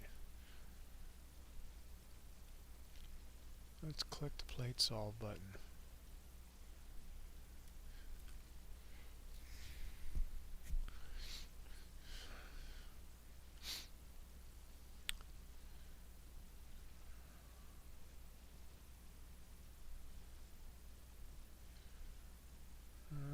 Okay.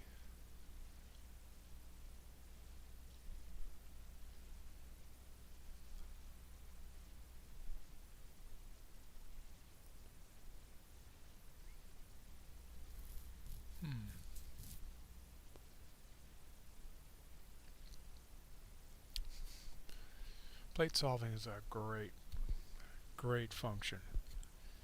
It basically uses your camera and takes a picture of the sky. So it's seeing all these stars right now. And it has a complete catalog of all the stars in the sky down to very faint numbers, very faint brightnesses. And what it does is from that image in your camera, it finds out where it's actually pointed, and then finds out where you want it to be pointed, determines the difference, and then automatically removes your scope to the correct place. So, if the object you're looking for is just outside of your field of view, which may be the case here, then it will just re-sync your scope and move it to where your object actually is rather than where you ended up. So, hey Ollie, good morning. Glad you could join us. So what is it, about 7 a.m. your time now? Or is it 10 p.m. here? That'd be about 8 hours. And you're probably 9 hours though. No, I think 8. So it's probably about 20 past 6, I think, your time. I'm using AstroTortilla. I have tried using ASTAP, which is very fast when it works. But the problem is I've found it to be very unreliable. It doesn't seem to work very well. For my cameras, all I do is fail plate solves with it. So I have not had very good success with it at all, and I've tried using it a number of times and it just doesn't want to work. Yeah, well, we were off almost a whole degree. 9/10 of a degree we were off, so that's why we couldn't find it. Okay, this I think is probably going to be it. Yeah, now you can see the nebulosity there. Okay, we were just off by a bit. But luckily it's got a nice bright star in the middle of it, so let's move it into the view, center it up a little, and then I will synchronize scope to it. Oh, geez, boy, that zoomed way too much. My computer seems to be doing a bit of lagging. Now it seems to me this is bright enough that I probably don't want to do 16 seconds. Let's see how 8 does. Yeah, I think I'm better off with 8 seconds because it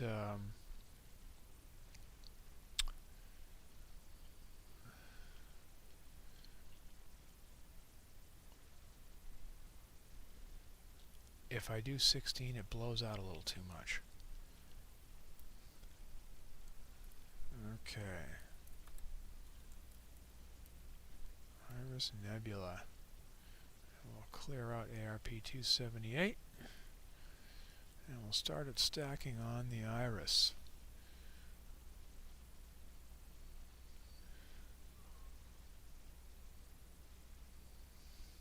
Yeah, Ollie, the plate solving is great. AstroTortilla is great. You may even want to start with ASTAP, ASTAP. There's a good thread on it right in the Cloud Nights EAA. Is it EAA or is it the software subforum? I don't remember. I think it might be the software subforum. Anyway, there's a good thread on it in there, and it's for most people it seems to work right out of the box, and it's really, really fast. You probably saw just now when I clicked the plate solve button, it took a good 90 seconds, maybe even 2 minutes, to find a solution and to re-slew my scope. But it works. It works reliably. I find it to be slow, but it works reliably. For a lot of people, ASTAP is it works for them right out of the box, and it's really, really fast. In fact, sometimes it's less than a second, and it's already moving your scope. So I wish I could get it working, but for me, for some reason, it just doesn't. I can't get it to solve consistently with my cameras. I don't know why, but it just doesn't seem to work for me. So I have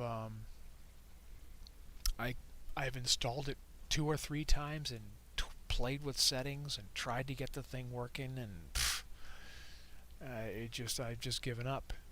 It operates too inconsistently for me, so I end up going right back to AstroTortilla, which is slow but works every single time and works reliably for me right out of the box. So regardless of which camera I have in, it just seems to work. So Yeah, I don't know.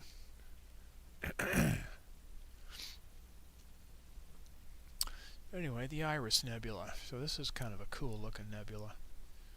I should just full screen this and zoom in and take a look, but there's a lot of nebulosity here.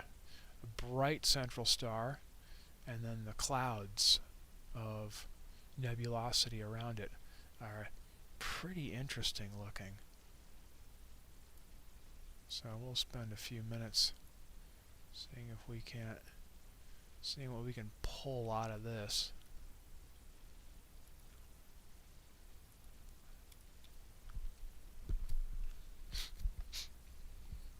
Again, if we were using a color camera, this would be pretty colorful. I think it's mostly a blue.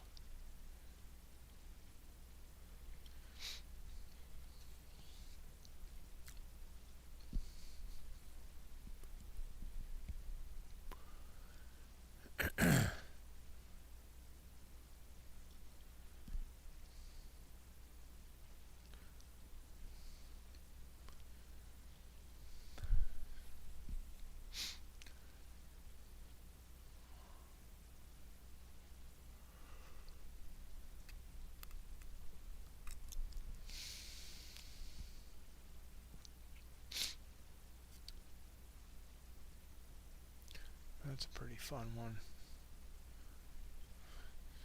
I can show you, in fact, let me show you what I got the other night. Because I actually did shoot this the other night.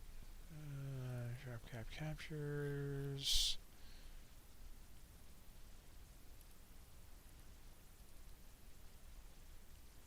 Iris.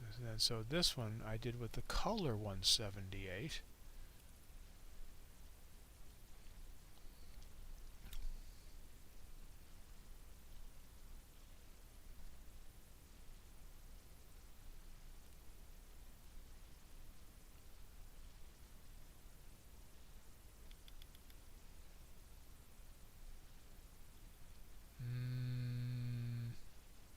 No. That one was also with the mono. Let's go back one more night.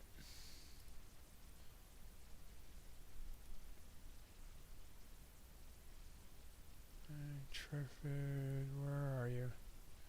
Okay, here we go. I think this one is the one I did with the color.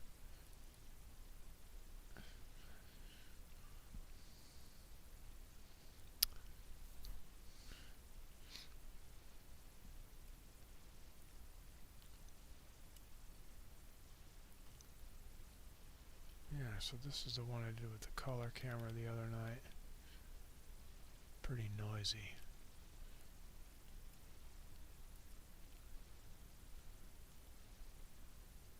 Yeah, it's actually a pretty lousy picture. Yeah, never mind. Thought I got a better one than that. Nope. Nope. Okay. Never mind. I thought it was better than that. It's not.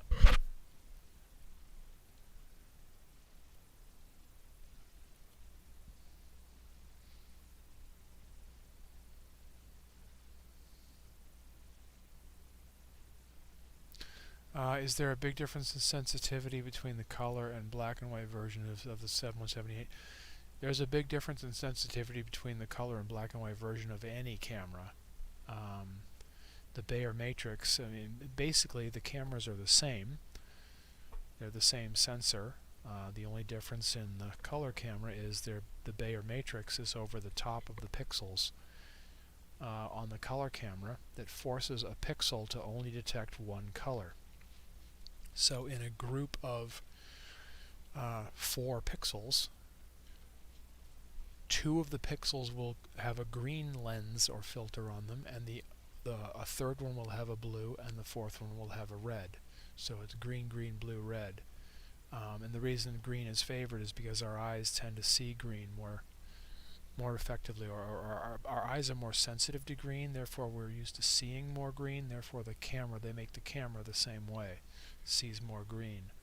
But the point is, each pixel in the camera is only seeing one color wavelength and rejecting all of the others. So, and then every group of 4 pixels is then combined to create one complete color palette, I guess, for that pixel area.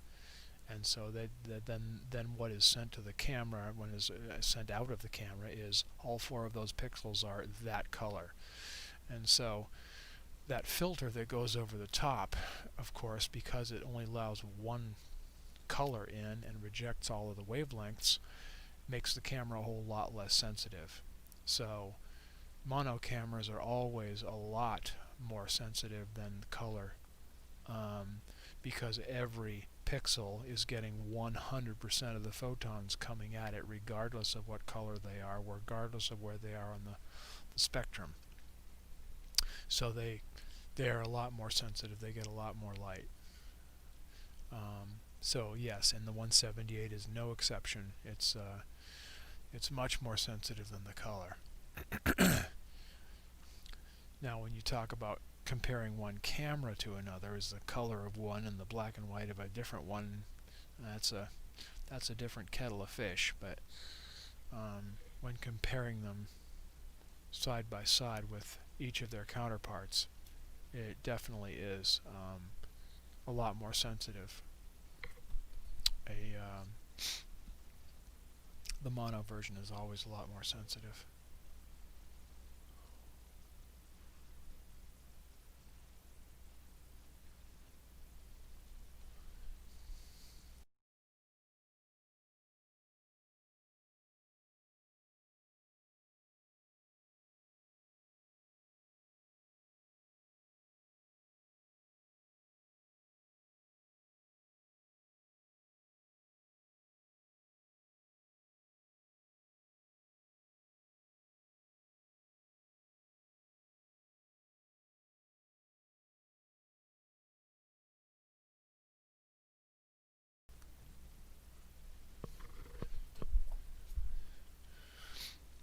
But this is coming along pretty nicely.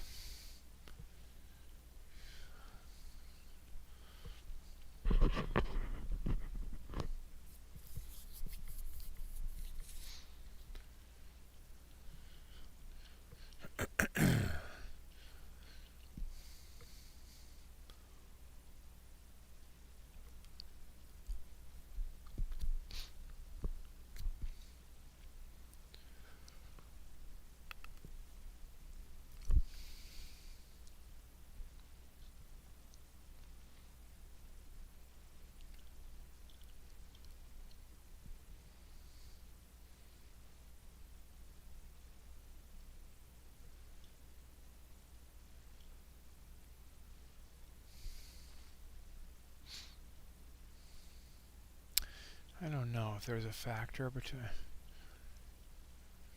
I don't know. I'd have to do. That's a good question. I don't really know. I haven't played with the 178 color a whole lot. I don't know. In my experience, I would say probably at least 1/3 more, 1/3 to 50% more light comes through in the 178. Color, I mean, so this was 928 seconds. This was with the color that I did a few nights ago. And, 928 seconds, I don't know how. What's 928 seconds? 928 divided by 60. Yeah, it's 15.5 minutes. So this is 15.5 minutes I did with the color camera. And you can see, even at 11.5 minutes, I've got a lot more nebulosity. I've got a lot more detail. Now I have color in this one. You can see it is the bluish green. but it's a lot more noise, and I'm getting a lot more detail, and a lot more of the outer reaches are showing up. And I run them at the same gain, so that's kind of a direct direct comparison between the two of them. Not the same night, obviously. Conditions were probably slightly different that night than they are tonight. But it's quite clearly the 178 mono is detecting a lot more of the outer nebulosity of it, and doing it with a lot less noise as well. So I mean, I'd say there's probably a good 50% increase. Yeah, it looks good in black and white because of the added detail, but if I could get this level of sensitivity with the color, of course, that's the best of all. And that's what I'm hoping the 533 I got coming is going to do. Hopefully I can upgrade my color and my color camera, and to have something that's a lot more sensitive, which the 533 should be, than the 178 color. So, but in any event, 13 minutes on this is probably about good enough. It's a pretty cool nebula, though. Now let's save that baby off.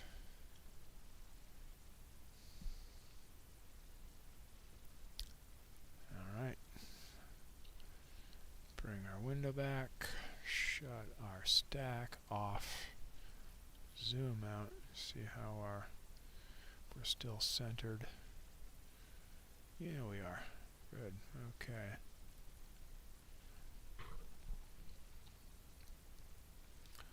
Alright, I think we've done all those.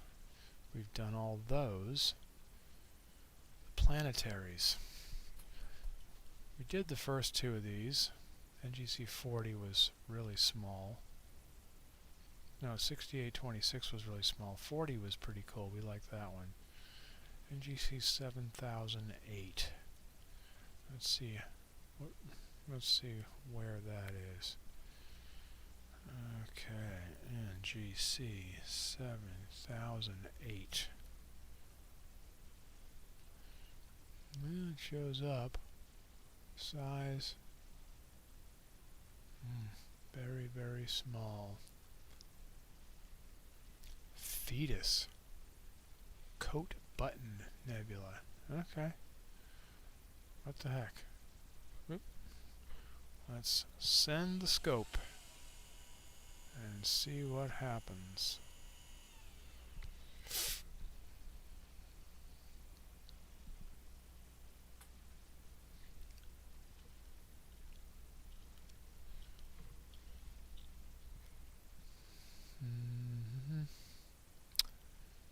Let's see if we can see anything here.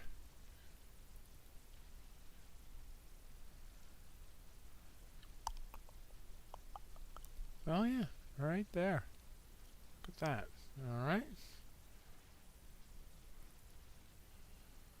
Let's bring that into the center of things a little more here.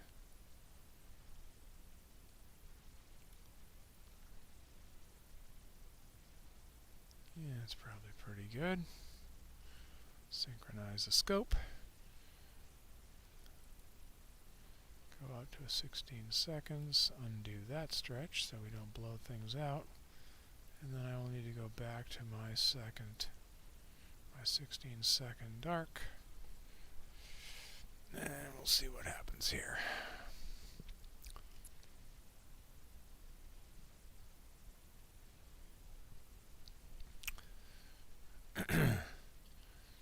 Yeah, that's looking pretty good. Okay. 7008. NGC 7008. And we'll clear out the Iris Nebula. Reset this. go full screen. And see, let a few sub-exposures come in here, see what we can see.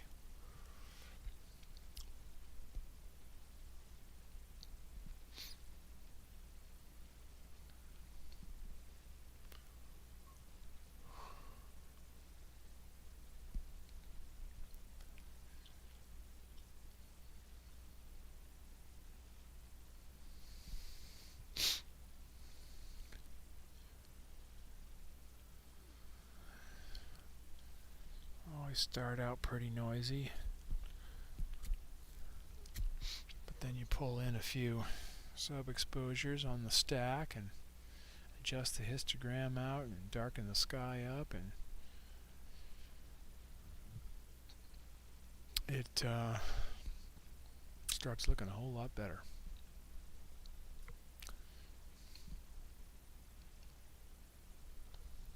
You're thinking about a 183 color or mono for your C8. Well, depending on what you're using, it seems to me you're using your C8 with the 6.3 reducer, if I remember right. I think the 183 is going to give you your resolution, your image scale in terms of arc seconds per pixel is going to be really small. Generally speaking, you want to use small pixel cameras with small focal length scopes, and the 183 has the same 2.4 micron pixels as my 178. And so, you know, with my 600 millimeter focal length, it's a pretty good matchup. But if you're running a C8 at 6.3, that's almost 1,300 or so millimeters of focal length. I think the only people who use 183s with a C8 are using a Hyperstar. So they're running at f2, which is pretty much 400 millimeters of focal length, and so for that the small pixels are great. Again, small pixels go with small focal length well. Go to astronomy.tools and use their field of view calculator, and also their CCD suitability tool, where they recommend the resolution that you should be at for a scope, which they say is about 0.7 to about 2 for arc seconds per pixel. And if you're outside that range, you're either oversampled or undersampled, and it's not ideal. So okay, you're using it for your, okay, good, all right, yeah, for your little APO, yeah, 480 millimeters of focal length, 183s work pretty nice for that. Yeah, that's a good plan for a scope of a short focal length like that then. Okay, cool. Well, again, like I said, the mono will definitely be more sensitive than the color. Let's get this histogram adjusted here. Bring the black level onto the peak, and then you can see the sky just totally darkens down. Then we can bring the mid-level up to bring more of the detail of the Planetary Nebula forward. And probably even just zoom in a bit here. Start to see more detail as it comes in. Oh, and you're running a reducer on it too, so you're running even faster. Okay. Yeah. So you're running just a titch over f4 then, which is nice for imaging.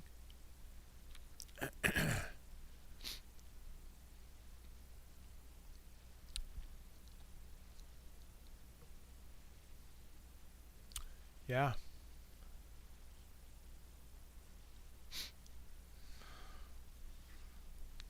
Yeah.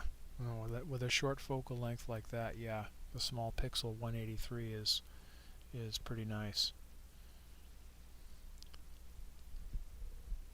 That'll get you a nice imaging resolution.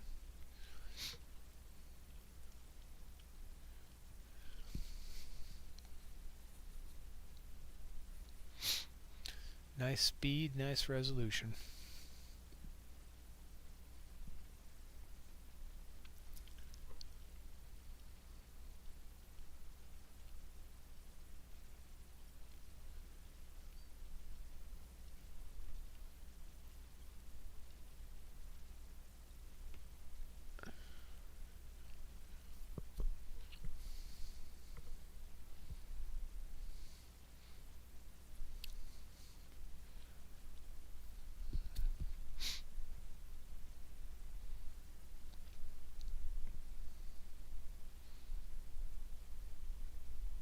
Yep, 294 is a nice matchup for that. Big focal length, big pixels. 294 with those big fat 4.6 micron pixels is nice and sensitive. And a nice deep full well on it too. In fact, I think it's the only camera that has a deeper full well than the 533. Nice camera.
Yeah, isn't that always the problem? The weather. Actually, for me, I don't know if you read my Cloudy Nights post, but for me, even the weather was looking uncertain. This morning, when I posted the announcement that I will be, that I was going to hold my broadcast session tonight, the forecast was nice and clear. Another beautiful fall desert night. And then 2 hours after I posted it and sent an email to friends and family and everybody, letting everybody know, they completely changed the forecast, and suddenly it was going to be nothing but clouds and smoke tonight. So I was kind of bummed, but what it is we are right between two fronts that are struggling for who's going to take over, I guess, and it was a matter of figuring out which one was going to win.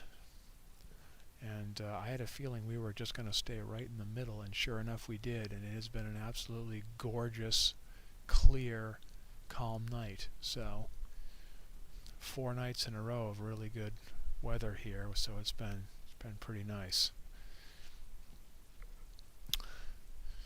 Living in the desert definitely has its challenges, but finding good astronomy weather is not usually one of those challenges. So, one of the primary reasons I live out here.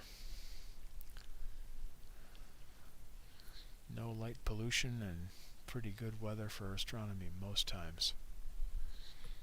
I am kind of lucky, but of course if you had talked to me a couple of months ago, it might have been a little different story. In fact, I was just saying tonight, I made some dark frames.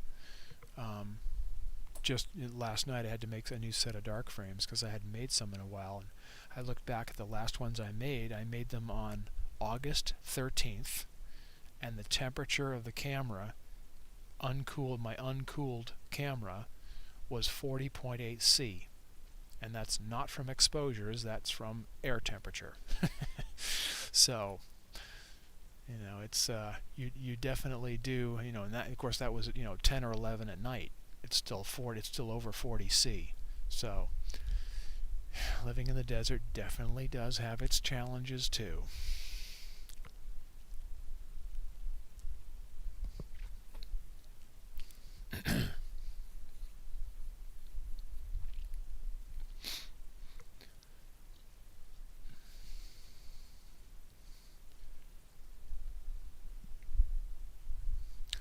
Well, this is coming in pretty well. See some nice detail in that. Some nice cloudiness in there. It's a pretty cool little, how far away is this thing? 2,800 light years. So, relatively close neighbor in the grand scheme of things, only 2,800 light years away.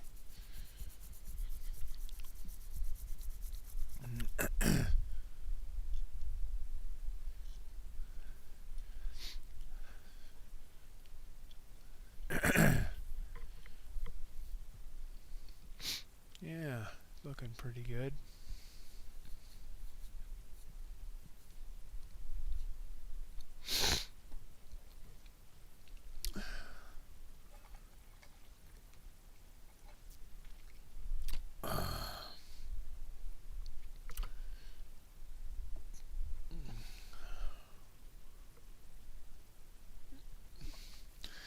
But I think this is going to be my last one. Been going almost 3 hours. And starting to get a little hungry and thirsty, so probably going to be my last object for the night. Yeah, thanks. It's well, I've got good skies out here, so I may not have the best equipment, but I got good skies, so that kind of makes up for it.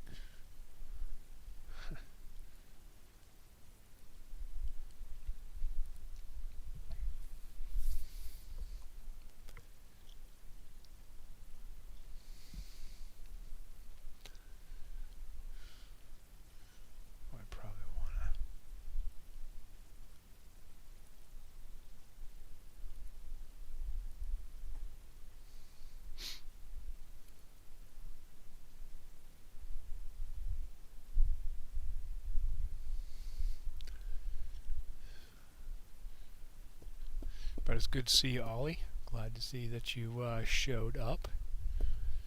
Hope you have a good Saturday morning. Happy Saturday to you. Won't be Saturday here for a while yet, but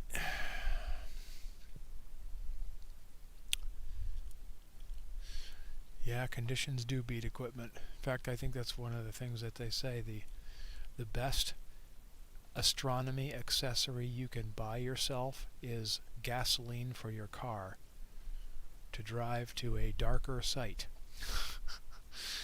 I think there's a lot of truth to that.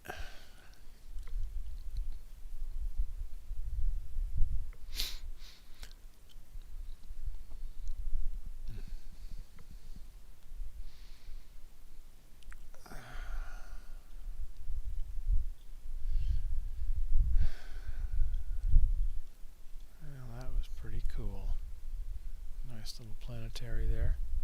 I think we've had everything. We got those. We got all of those. What is this one? This is 7,000. Well, actually, 7139. We haven't done 7139. Or have we? Did I already do that?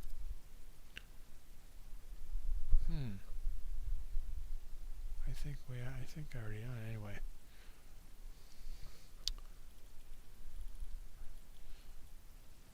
Let's see. We can take a look. Let me end the stack here. Well, it was easy enough to see if I did it. It would be in here. No, I have not. So this is the only one I haven't left. 7139. 7139. Well, you can't leave just one. Okay. Stack is ended. Reduce our exposure to move the camera. I've already tell Stellarium to go get it.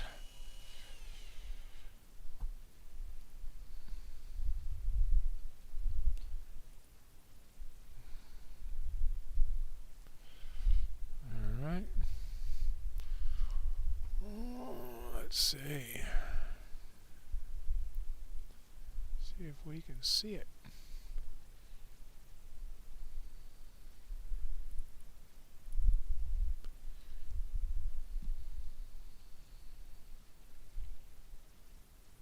Oh yeah, right there. That's actually kind of a pretty good spot as it is, so I think I'm just gonna, whoops, I think I'm just gonna turn it up right there. 7139.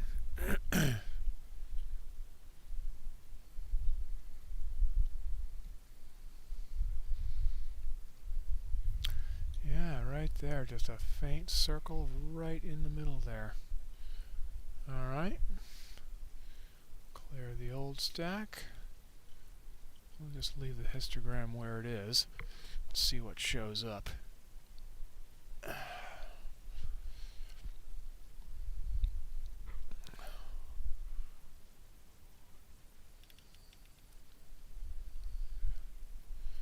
Definitely a fuzzy patch right there. Fuzzy sphere. Let's see what we can get out of this, stacking some frames.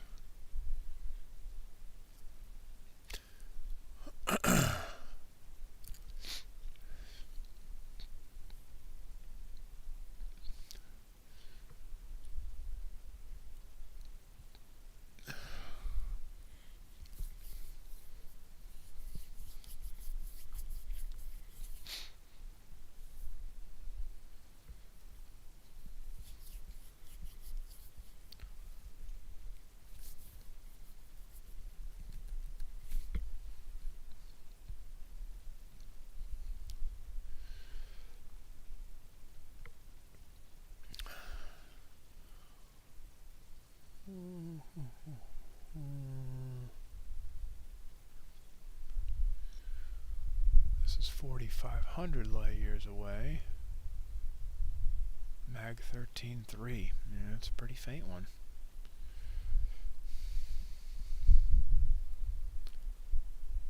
Alright, give me this. Why do these keep going away?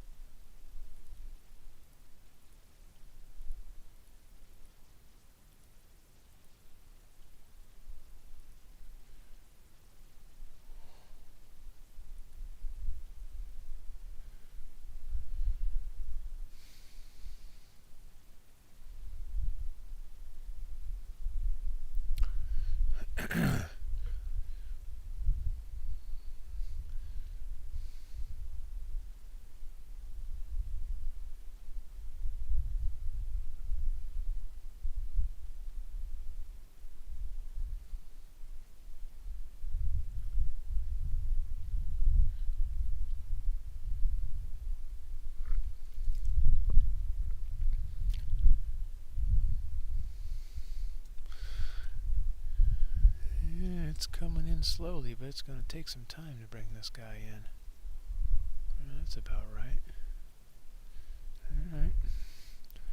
Just give it a couple of minutes.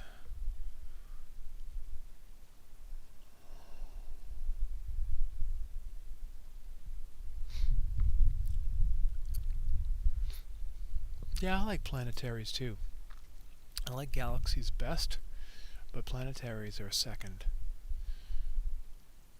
The difficulty with planetaries is they tend to be pretty faint and they tend to be colorful, and so with faint I want to use my mono camera, but which works great on galaxies that don't have a lot of color anyway because they're mostly pretty darn far away. But using a mono camera on the planetaries, you miss that color.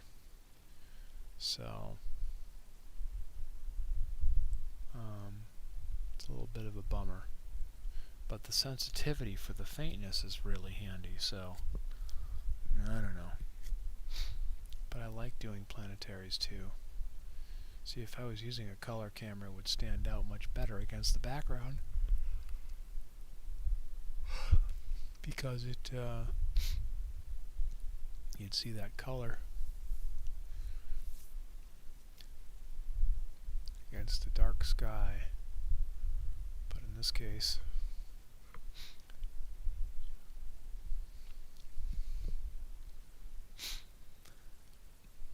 just black and white.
Yeah, a color camera is nice for these, and I'm looking forward to getting my 533.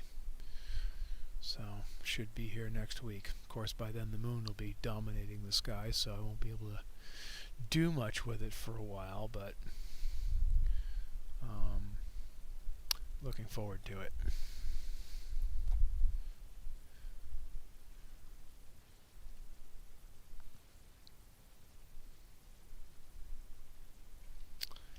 Looking forward to it.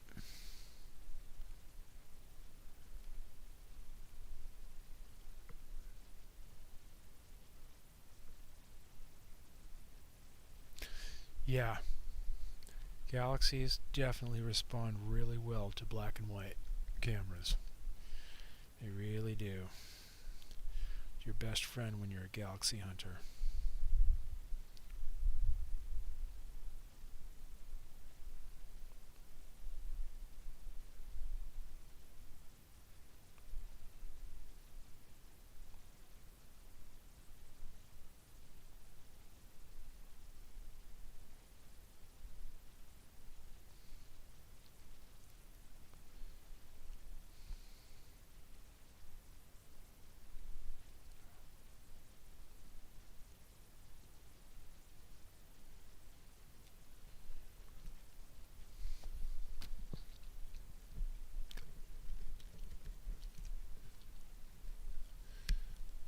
Yeah, most people are raving about the 533, so hopefully I'll be one of them. I'll know next week. I will know next week. Let's see if I can get a little more pop out of this guy.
definitely more interesting with the color.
Alright, well, I think that's about as good as we're going to get out of it.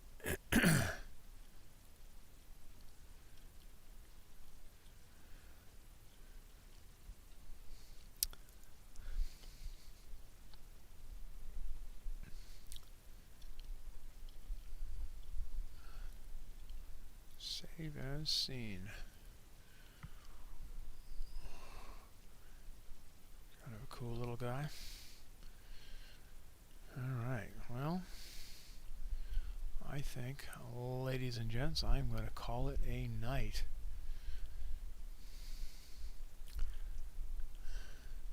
So I'll show what comes out of... Yeah, well, the C8 and the 294 is a nice combination, so I look forward to what you're going to come up with.